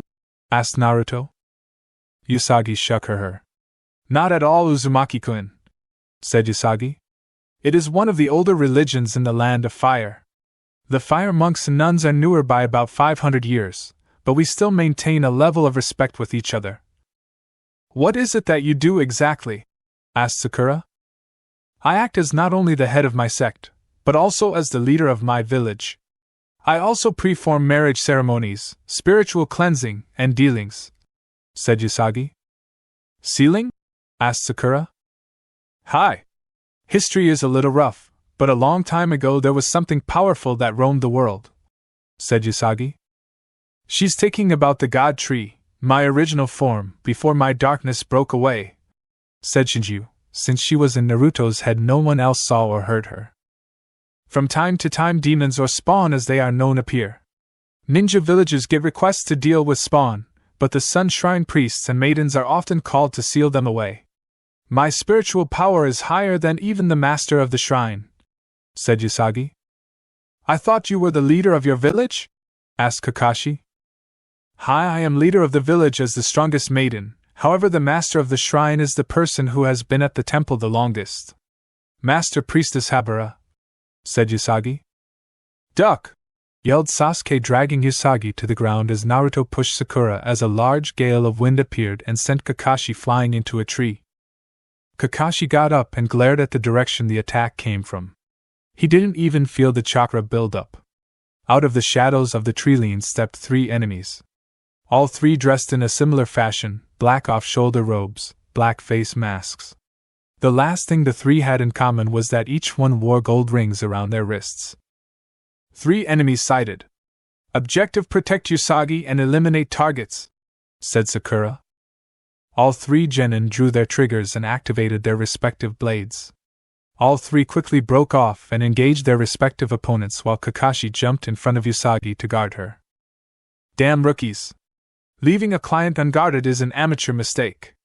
I'll have to talk with them about that," said Kakashi. With Sakura. Sakura's opponent was the smallest of the 3 and the only girl, but that didn't make her any less dangerous than the others. The woman jumped back, forming hand signs as she did so. "Water release! Water bullet justu!" yelled the woman, firing 3 bullets at Sakura. Sakura stopped and put both hands on her side before thrusting her blade forward. Shadow step slash! Yelled Sakura as she vanished and reappeared behind the woman, blood dripping from her weapon. The woman fell to the ground clutching her missing left leg. You bitch, I'll fucking kill you and your family! Yelled the woman. Sakura put the blade to the woman's throat. Did you know that a ninja's first kill is done in the academy? Asked Sakura to the sobbing woman. We are given a pet. Rabbit, gopher, hamster, and on rare occasions a dog or cat. After a year of bonding, playing, and befriending the animal, we kill it. However, killing a pet you love and a human being are two different things. Before the woman could respond, Sakura slit her throat. As the life drained from the woman's eyes, the last thing she saw was Sakura vomiting. With Sasuke. Sasuke moved backwards in the trees, avoiding his opponent. His was probably the largest, but had the least amount of chakra, but was a taijutsu expert. Sasuke found his back against a tree as the man pulled his two fists back. Jackhammer fist! Yelled the man, unleashing nearly 100 punches in a few seconds, turning the tree to dust. Not bad, boy. Not many people could hope to escape my fists. Even an Uchiha. Sasuke looked at the man from a tree. So you think you're on the same level as me? This is going to be interesting, said Sasuke as he jumped above his enemy. Jackhammer fist! Yelled the man, throwing hundreds of punches into the air at the falling Uchiha. Sorry, but you had the misfortune of fighting me. Sasuke created blades on his arms, feet, and back, before he caught on fire. Fire release, flame blade wheel! Yelled Sasuke. The falling wheel of flames cut into the man, not only cutting into his body, but burning him alive. Sasuke rolled out of the flaming wheel as he looked at the corpse of the man. Sasuke looked at it. This isn't even close to that day, said Sasuke. With Naruto. Naruto stood across from his opponent with our javelin on his shoulder. Tell me who is behind this attack and I promise to spare your life, said Naruto. The warrior didn't bother to replay as he vanished and reappeared in front of Naruto, hand size forming. Naruto narrowed his eyes, before cutting said hands off. The warrior fell to the ground screaming, before his head was removed from his body. As is such a weak trick would work on someone like me, said Naruto before returning to the group. Sasuke and Sakura were already there. Once Naruto was in front of Kakashi, all three were instantly hit by Ki. All three fell to their knees as the weight of Kakashi's anger crashed down upon them. Usagi fell to her knees, her hands around her throat as she struggled to catch her breath. What the hell were you three thinking? Asked Kakashi. Never leave a client alone, expectantly in a battle zone. There were 3 enemies and 4 of us, said Sasuke, crossing his arms. Never assume that what you see is the truth, Sasuke. Look underneath at all times. What if there had been a platoon of shinobi waiting for us? Asked Kakashi. We'd all either be dead, the client would be dead, or worse, said Naruto, sighing at how they had overlooked something so obvious. Then what are we supposed to do, sensei? Asked Sakura. Always look forward by a few steps, always see the path that is unseen, said Kakashi, before turning to Usagi. Now why were they after you, Usagi-san? Usagi slowly stood and leaned against a tree. Sweat dripped from her brow. I don't know. Recently I was invited to a conference with the heads of the Fire Monk Temple. They recommended that I hire some shinobi from the Hidden Leaf Village as escorts back. I have no idea why anyone would want to attack me, said Usagi. Kakashi sighed in annoyance. Those were Genin rank threats at best. We could possibly be facing Chunin, or even Jonin level shinobi here, said Kakashi. We can handle it, said Naruto, making Kakashi look at him. Each of us is a mid-Chunin in at least skill or power. Put your faith in us and we will complete this mission.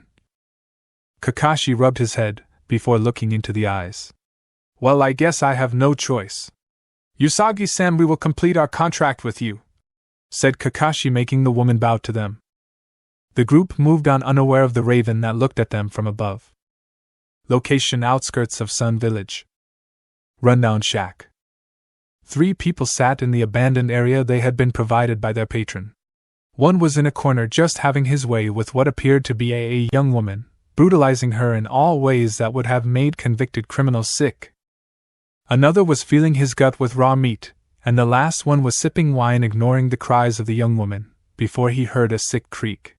The man who had done such a terrible thing laughed, before stepping out of the shadows. He was huge at nearly 6 feet 10 inches and muscle on top of muscle, long gray hair, fangs protruding from his mouth, black eyes. He wore a pair of loose gray pants. He was Bear, former Chunin from the village hidden in the stone. The last member of the group turned to her comrade. "Must you be so crude and vicious with your toys, Bear?" asked the woman. The woman stood at 5 feet 6 inches long purple hair, with 3 braids on the left side, skin-tight black shirt, a white kimono top, black hakama pants, and heeled boots, purple fingernails that were nearly an inch long. This was Madoka of the Poison, one of the enforcers for the shinobi mercenaries. He let out a laugh of pure malice. "If it wasn't for your position in the mercenaries, I would have already had my fun with you, Madoka-chan," said Bear as he allowed his longer than average tongue to fall out of his mouth. Madoka looked at Bear. "The day you try is the day you die. Many our female comrades express fear of you, Bear-san. The only reason Bacho-sama keeps you around is because you're an effective tool. Nothing more, nothing less," said Madoka.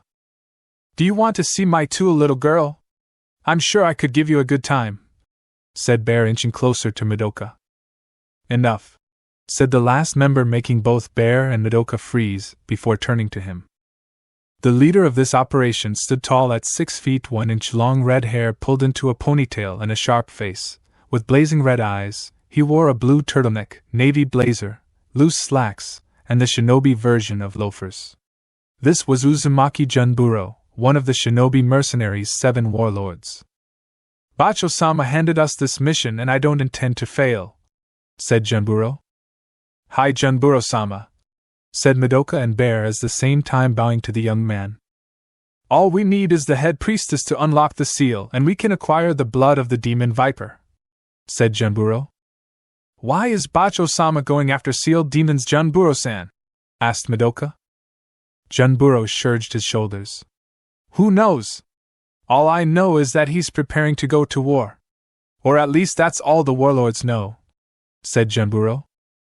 What Junburo was holding back from his 2 subordinates was that all 7 warlords were currently hunting for the 12 that rivaled the 9. A member of the platoon that they had come with them appeared before Junburo. "Junburo-sama, I have news for you," said the man. "What is it?" asked Junburo. "The 3 that guard the south path have been killed," said the man. The 3 leaders of the operation turned to the man, making him nearly shit himself in fear. Between the 3 of them was close to 500 kills, half of those belonging to Junburo, and the most devastation belonging to Bear. Together the 3 of them racked up an impressive nation-wide bounty of 170 million ryo. "Speak," said Bear. "Hi, Bear-sama. Reports say that it was a group from Konoha. They are guarding the target. An Uchiha, a Haruno, and a young man who looks to be an Uzumaki. Leading them is Sharingan no Kakashi," said the man. Bear and Madoka turned to Junburo as he sat down. "I see. How long before the seal is fully uncovered? Also, how long before they enter the rocky fields?" asked Junburo. "At least a day until we finish tunneling into the altar of the Viper Demon. Even if we do, we still need the priestess to unlock it, Junburo-sama. As for the shinobi, they have slowed their pace and will arrive by late tomorrow. Once inside of the compound's barriers, we may not be able to reach them," said the man. Junburo smirked. "Very well. Bear, Madoka, go after them in the rocky fields. Capture the priestess. Capture the Uzumaki if you can," said Junburo. "Why is that, Junburo-sama?" asked Madoka, looking at the warlord. Junburo reached into his jacket and pulled out a hilt as the air became dry. "Even if we are enemies on the field, while I would like nothing more than to fight a fellow Uzumaki, Bacho-sama's operations are too important. Aside from that, if this boy is her son, then if he dies, we're looking at a clash that would undo 5 years of hard work," said Junburo. Location: Rocky Field. Next morning, Team 7 was on high alert at the behest of their Jonin instructor. Usagi walked closer next to Sakura. Naruto and Sasuke were closer up to the front, while Kakashi kept to the rear.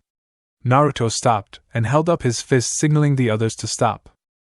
Naruto pulled his trigger and summoned several bullets, before firing them in arcs into the larger rocks. Two figures jumped out of the rocks and landed on the ground before them. Kakashi's eyes widened before he summoned his scorpion blades, only instead of the normal dagger-like ones that he normally used, these like this only if he was in an intense fight. Reaching up, he moved his headband out of the way, allowing his Sharingan free. Oh look, Sharingan no Kakashi! And he's using his Sharingan right off the bat. This will be interesting, said Madoka as her nails extended to become 7-inch claws. Bear laughed. I don't care about that. I'm looking forward to having my way with the pink-haired girl. Her hair is so exotic. Cha-ha-ha-ha. I'm getting hard thinking about taking her for a ride. Sakura shivered as she heard what the large man planned to do to her. She had been to the classes on seduction and such and even heard the horror stories. One of her former senseis who fought in the Third War had been captured and become a toy for her captures for almost a year, before a raiding party from the joined forces of Konoha, Suna, and Waterfall banded together to destroy the fortress, and even then they didn't even realize she was there, until they were looking for spoils of war. It was a fear all Kunoichi had, and if it ever fell upon Sakura, she'd end her own life. Naruto, Sasuke, take Bear. Be careful. He may only be a Chunin in rank, but he's a B-rank threat, said Kakashi. Hi sensei, said Naruto and Sasuke as they summoned their triggers. Sasuke, can you hear me? Asked Naruto with the communication trigger. I can. What is it? Asked Sasuke, never taking his eyes off his seemingly crazy opponent. This is going to be different than when we practice. If we hesitate for even a second, thought Naruto. Then we're as good as dead, thought Sasuke. And Sakura suffers a fate worse than that, thought Naruto to himself. Kakashi versus Madoka. One thing, Naruto-kun, Sasuke-kun, said Kakashi as he charged at Madoka and slashed into the ground. Try not to die and embrace me. Madoka moved backwards before running though hand signs. Poison release, toxic bombs, yelled Madoka, firing several fist-sized bombs of sludge at Kakashi. Kakashi spun his blades, destroying the balls, but stopped when he noticed that they were corroding the blades away. Kakashi released his blades, before forming new blades. Not wasting a second, Kakashi used his full speed and charged in. Once he was upon Madoka, they began to clash. Madoka's nails were not just for show. They possessed the same corrosive property as her jutsu. Kakashi flipped above her and stabbed downwards. He stabbed her in the head. He jumped away, leaving his blade as she exploded into liquid purple poison. A poison clone, said Kakashi as he jumped backwards as green bullets pelted his former space. Not many people have ever been able to survive my poison claws and poison clones. You're as good as they say, Kakashi-san, said Madoka, smirking as she sat in a tree. Kakashi looked at the woman. Madoka of the poison. That could only mean that this is the work of the shinobi mercenaries, said Kakashi. Madoka looked at Kakashi. Oh, you've heard of us, said Madoka. Kinda hard not to when the SMC are wanted in all the major counties as terrorists, said Kakashi. We like to think of ourselves as revolutionaries, said Madoka, running though hand signs. Poison release, acid rain, yelled Madoka, spitting out a green cloud forming above her and Kakashi. The rain began to pour down and, only it was green and seemed to burn though Kakashi's shields. Kakashi allowed his triggers to fade before going to his black trigger, only to freeze up. He focused on Madoka only to have his eyes go in and out of focus. He fell to his knees. Beautiful, isn't it? Asked Madoka as she slowly walked up to Kakashi. Poison isn't just a color or a form, it can be colorless, tasteless, unnoticeable to anyone, but the person who uses it. The clear smog, a passive jutsu that I slowly release as the battle goes on. You lost without me ever needing to do anything. Kakashi fell over into the land of dreams. With Naruto and Sasuke.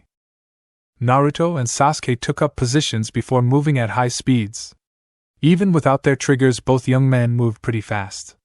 Naruto appeared before Bear first with his blade fully drawn back. Raging Bull! yelled Naruto, thrusting his blade forward. Bear jumped backwards, avoiding the land-destroying attack, only to find himself hit with several flaming bullets from Sasuke from behind, turning to the Uchiha charging in blades pulled back. Growling in the back of his throat, Bear pulled back his fist as his skin became iron-colored. "Iron Jackhammer!" yelled Bear as he unloaded 1,000 punches. Sasuke's shield didn't even hold up to 100 of those punches, before his shield broke, sensing him into a boulder. Sasuke looked up from the boulder, bleeding from his mouth and above his right eye. The guy he faces the other day used a slimier attack, but this was another scale altogether. "If you faced the man from the other day, then you understand the power of the jackhammer. The Iron Jackhammer is 1,000 times stronger," yelled Bear with a smirk. Sasuke chuckled. "It is stronger, but you're forgetting something," said Sasuke, making Bear look at him confused. "While you have power, I have my friend watching my back." Bear turned almost too late and managed to jump away, but not without losing his eye. He looked at the other boy he was fighting as he charged him, making one-handed seals. Bear made his own seals. "Hurricane Asteroid!" yelled Naruto, firing wind-enhanced bullets from his left palm. "Iron Body!" yelled Bear as his body turned to iron as the bullets impacted him. Oh, he felt each hit, but because of the iron surrounding his body, the damage was less than half.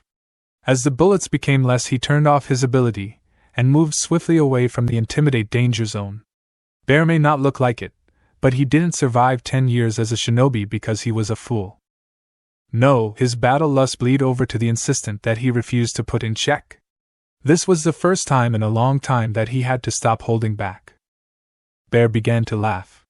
He laughed loud as his eyes took a devilish tint, and his skin began to burn red, before he vanished and appeared before Naruto. "Iron Hammer!" yelled Bear, throwing out a punch.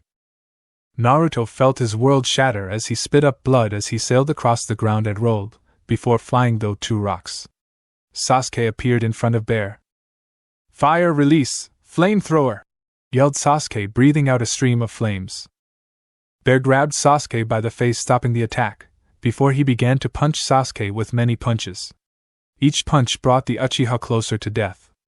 At least he was, until Naruto appeared and thrust our javelin. The massive lance-like sword shattered on impact. Bear grabbed Naruto by his throat and started to squeeze. Naruto started to black out. "You haven't killed them yet?" asked Madoka as she dragged a prone Kakashi behind her. "So they forced your hand, huh? Remember to keep the Uzumaki alive, or we'll have to deal with Junburo-sama." "Quiet, woman! Junburo-sama may have made you off limits for my pleasure, but if you piss me off I'll kill you too," said Bear as he focused on the task at hand. Shinju appeared beside Naruto. "Do you wish me to activate your sub-black trigger?" asked Shinju. Before Naruto could respond, a yell resounded across the field. "Stop!" yelled Sakura. Both Madoka and Bear looked at Sakura. "Oh? And why should we stop? All I have to do is kill and we won as it is," said Bear. Sakura summoned her Kogetsu blade and pointed it at Usagi, making her gasp and the 2 warriors look at her. "I can only wager that you need her alive. So here's the deal. If you allow my friends to live, I'll willingly come with you, but if they die, I take this woman's life and then my own, stopping you from completing your duty," said Sakura.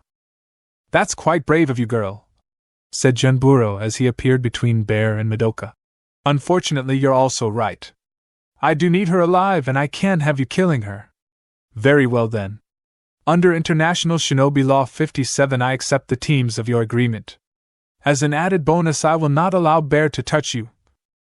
Bear growled, before throwing both Naruto and Sasuke.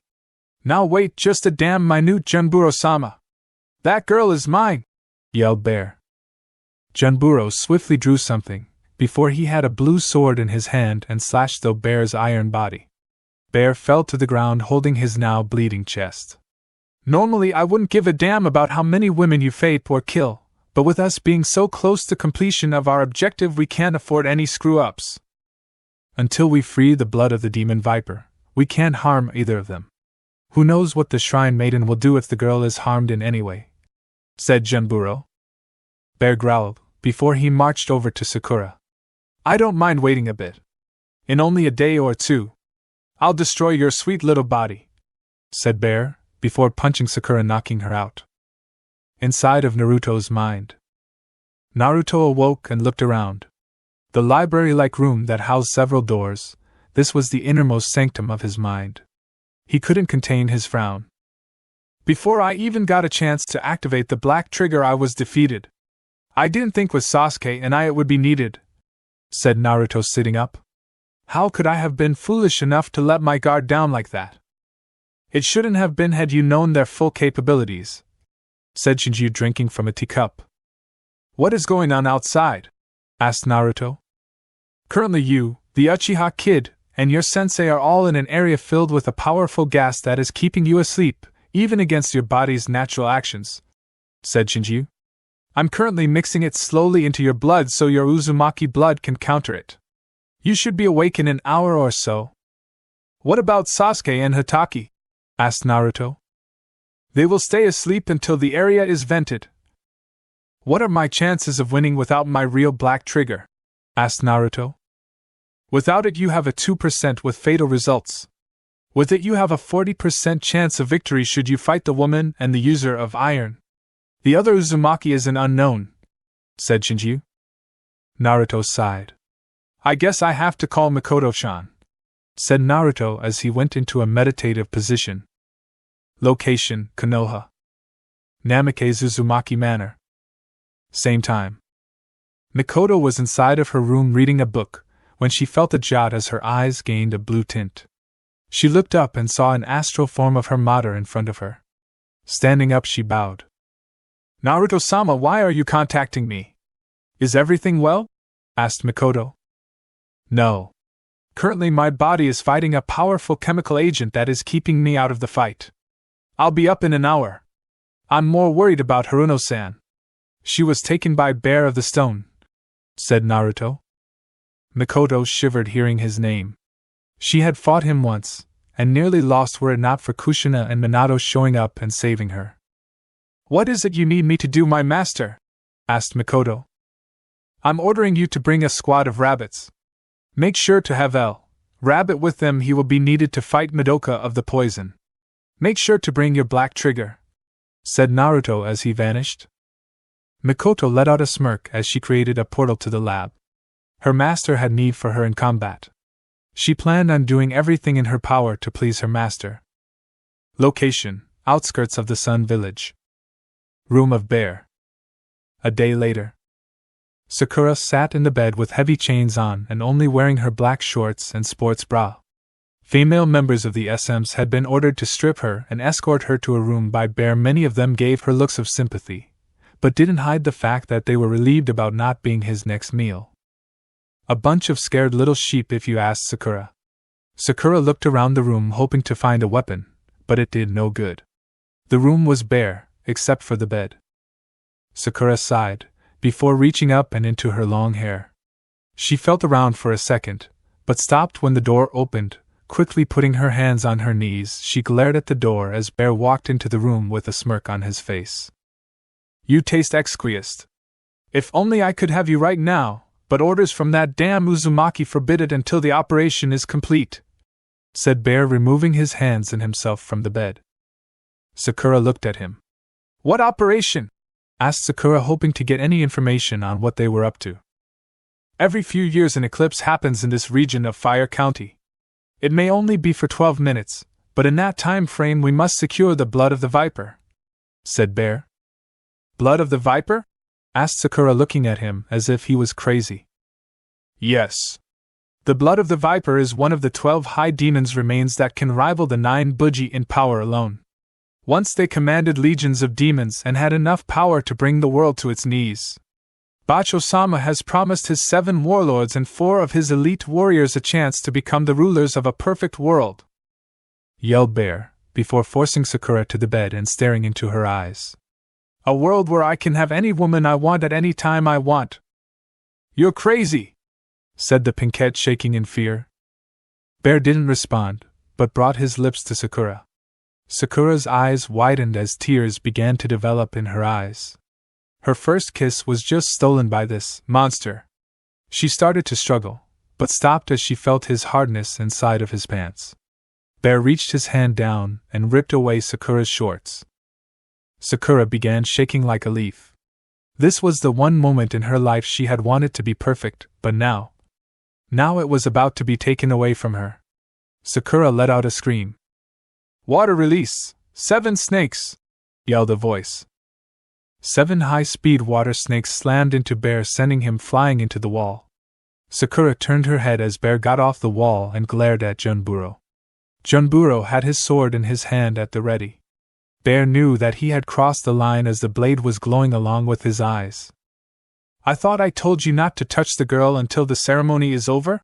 said Junburo, his eyes closed, but his sword at the low ready. Bear smirked at the warlord. "I couldn't help myself, Junburo-sama. She was just such a tease to me," said Bear with a smirk. "And you know how much I hate teasing myself." Junburo looked at the shaking Sakura. "If it makes you feel any better, I'd rather not see or know about what this animal does in his free time, but he is an evil that we of the shinobi mercenaries need," said the Uzumaki, before turning to Bear. "Until the ceremony is over, I don't want you anywhere near this room." Bear followed after Junburo, closing the door. Sakura sat up and reached her shaking hands up and removed a bobby pin from her hair. She inserted it into the lock and began to pick it and began to work the lock. She was going to leave this place with her virginity intact, be it dead or alive. Location: abandoned manor. Dungeon. Same times. Naruto opened his eyes and sat up slowly. His head was pounding and he was in a bad way. Looking around, he saw Sasuke and Kakashi across from him knocked out. His chakra was alright, but he was still groggy. "Wind release, Fujin!" yelled Naruto, consisting wind into the palm of his hand before making a dagger. Slashing twice, he easy cut the bars. He summoned his director coat, but left the mask off. A portal opened behind him, and out walked Mikoto wearing her full attire as his assistant, right down to the hair and mask. Following her was the requested rabbits as well as the Rabbit walked forward. "Master!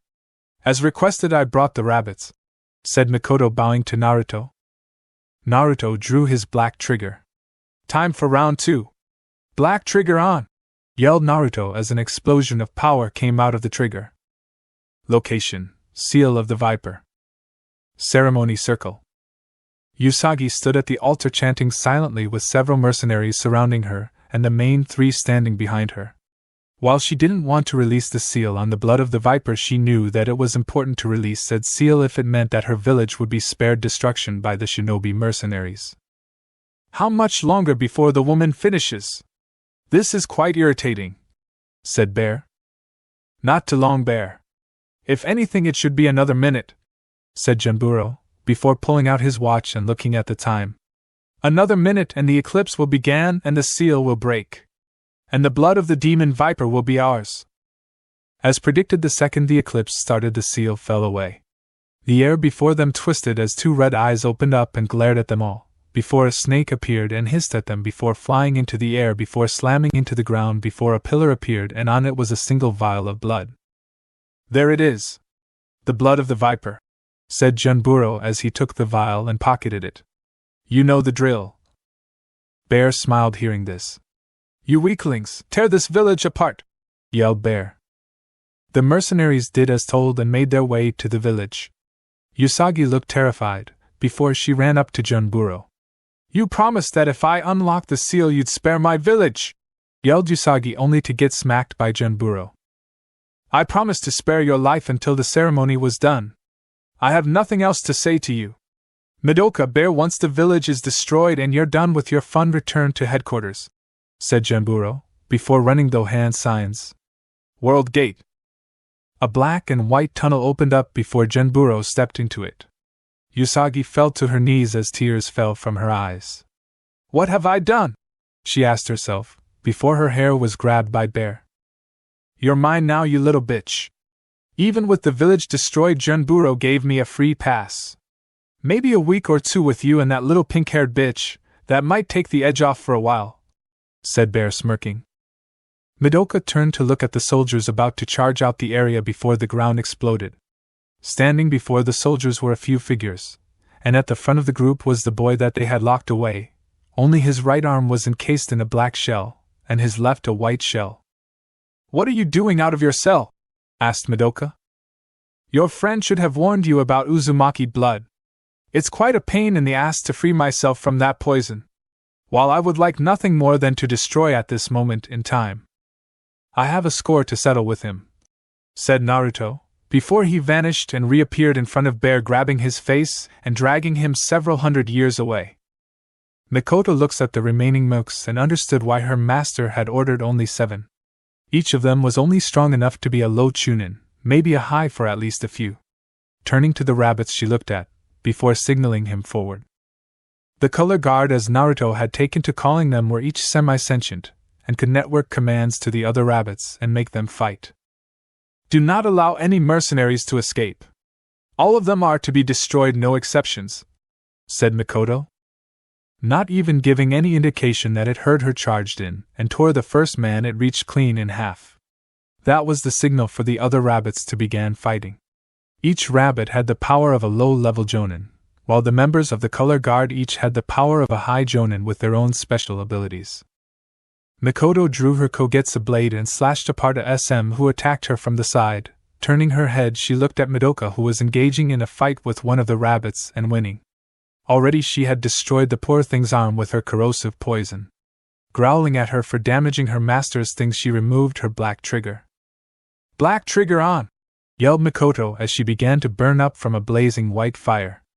After a minute the flames died down, revealing Mikoto her mask no more, wearing a white and black flame leotard with no sleeves, a deep V that stopped just above her croc, thigh-high matching boots, a shoulder cape hanging on her left side, a katana on her left side, shoulder pads, and black wraps on her forearms.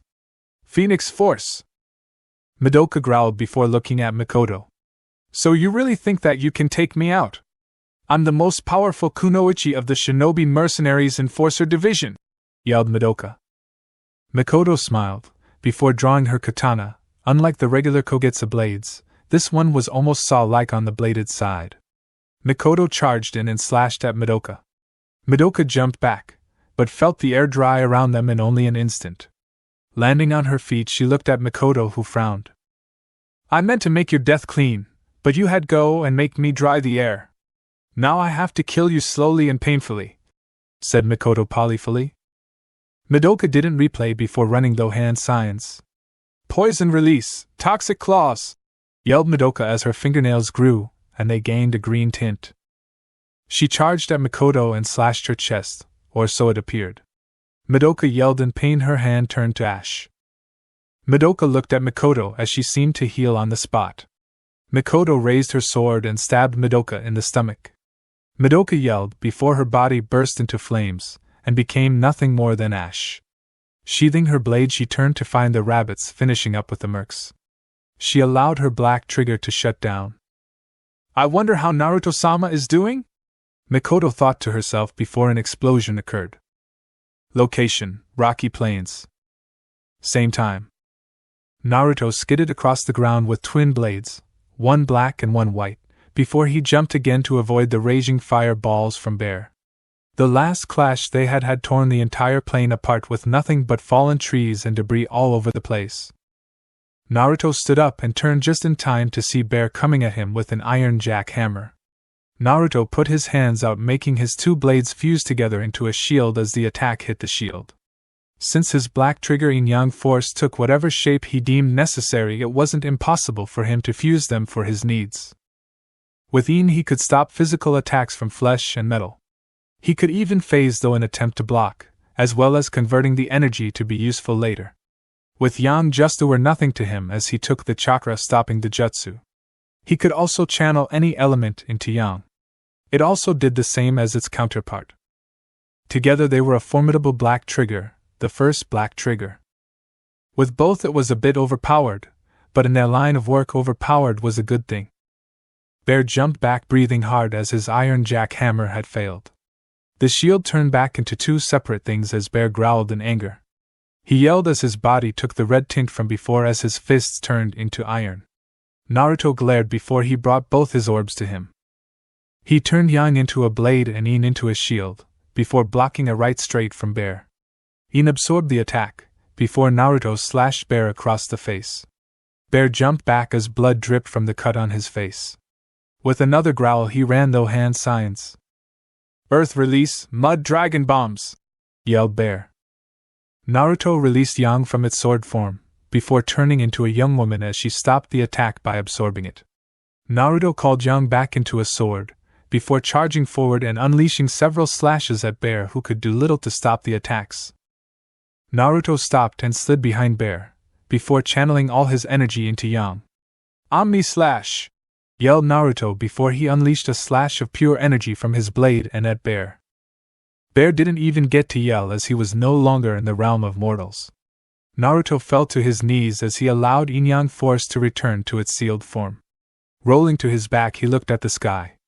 The eclipse was already fading, and once it was over nothing but pure blue would remain. "I need to get more practice in with Yin-Yang force.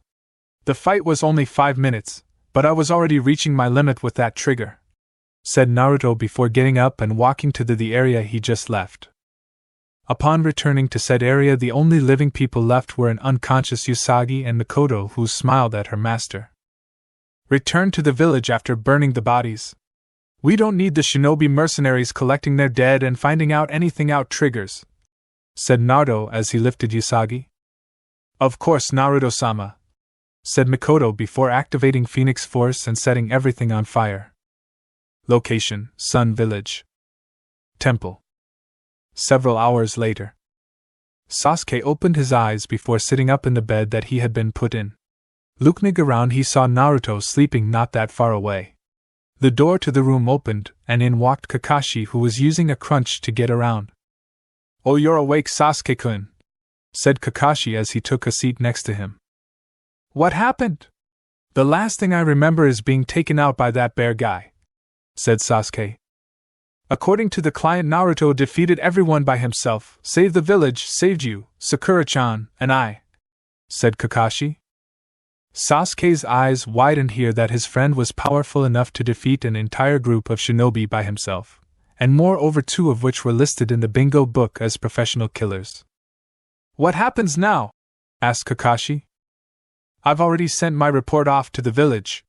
We'll be leaving in a day or so," said Kakashi, leaving the room. Sasuke looked at his hands before clutching his fist. "Just how strong are you, Naruto?" Sasuke asked himself. With Naruto. Same time. Usagi and Naruto sat together with 2 cups of tea in their hands. Both drank from them slowly. Usagi wore a white kimono, while Naruto wore his regular clothes. "Why did you not want me to tell about the woman or the puppets that you commanded, Naruto-sama?" asked Usagi. Naruto looked at her. "Because I'm nowhere near powerful enough to do what needs to be done," said Naruto. "What do you mean by that?" asked Usagi. "I'm sorry, but that's all I have to say on the matter, Usagi-san," said Naruto. Usagi looked at him. "It must be such a burden on you to always hide such things on the inside, Naruto-sama," said Usagi with a sad smile. Naruto smiled. "Not at all. In fact, I prefer holding back information from everyone, but those who are truly close to me," said Naruto, bowing to Usagi and walking out of the room. Location: Konoha. Hokage Tower, Minato's office. 1200. Minato and Kazashi sat looking at the 2 letters that they had received from both Genin teams that had just gone on C-ranked missions that both quickly escalated to A-ranked missions. Team Kushina took out Momochi Zabuza, the Demon Brothers, and captured a female with an almost extinct elemental bloodline limit, as well as killing Goto, said Minato, sitting down the paper. And while that was happening, Team Kakashi took out 2 B-ranked shinobi from the shinobi mercenaries. And not only that, but it was your son who apparently killed them and even claimed the 70 million on the 2 combined. He may have just screwed himself a place in the bingo book, said Kazashi, reading over his letter. When he found out that they had taken on a known rapist, he had nearly called for Kakashi's head for not pulling his team and, more importantly, his little girl in such danger. Minato trusted his students' judgment, so he allowed them to continue. Kazashi still planned on having words with Kakashi. So how do you think he did it? Asked Minato, making Kozashi look at him. Excuse me, Hokage-sama? Asked Kozashi, making eye contact with Minato. How do you think my son was able to beat 2 B-ranked threats? I know that my wife and I were not the best parents or teachers when it came to my son. We even coddled him during family training, stunting his growth. So how did he defeat 2 B-ranked shinobi? Asked the Yellow Flash. Kozashi looked at the Hokage and thought about it as they fell into a somber silence. Location: Sun Village. Naruto's room. 1900. Naruto sat in his bed reading data from his laptop connected to his lab. They would be in the village another day, or so, allowing Kakashi and Sasuke to expel the poison in their bodies. Naruto already knew that he probably wouldn't be able to hide his black trigger if they faced another enemy as powerful as Bear was. Already Kakashi had said that they would need additional training. Naruto already had Mikoto working off the data they had on Bear and Madoka to build a new training facility within the lab. The son of the 4th Hokage looked up from his work as Sakura walked into the room wearing a pink thigh-length kimono. Naruto cancelled his work before turning his to Sakura. The young Haruno maiden slowly closed the door and walked into the center of the room. Her body language was meek and almost submissive, nothing like the young woman he had come to know as his friend over the course of their careers together.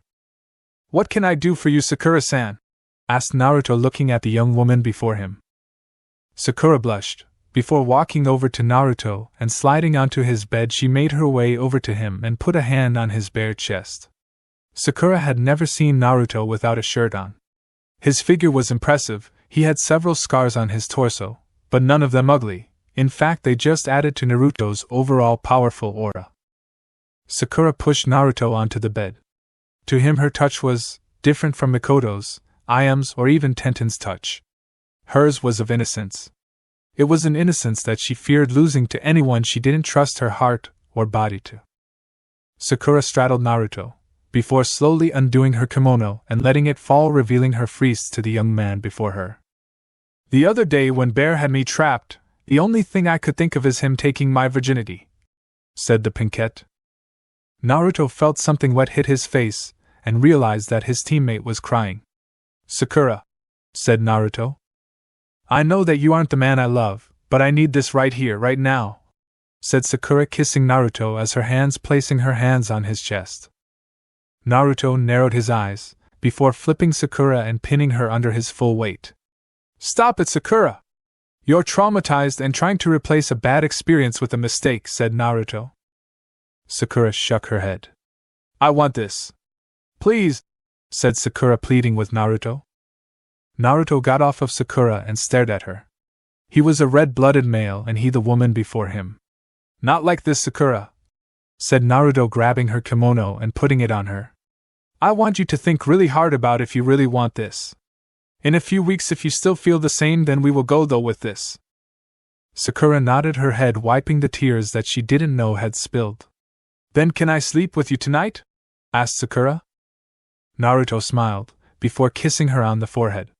Naruto laid beside Sakura, as the young Haruno woman drifted off to a world where she dreamed of a future with Naruto that would never come. Chapter end. Alright, that's it for today's video, guys.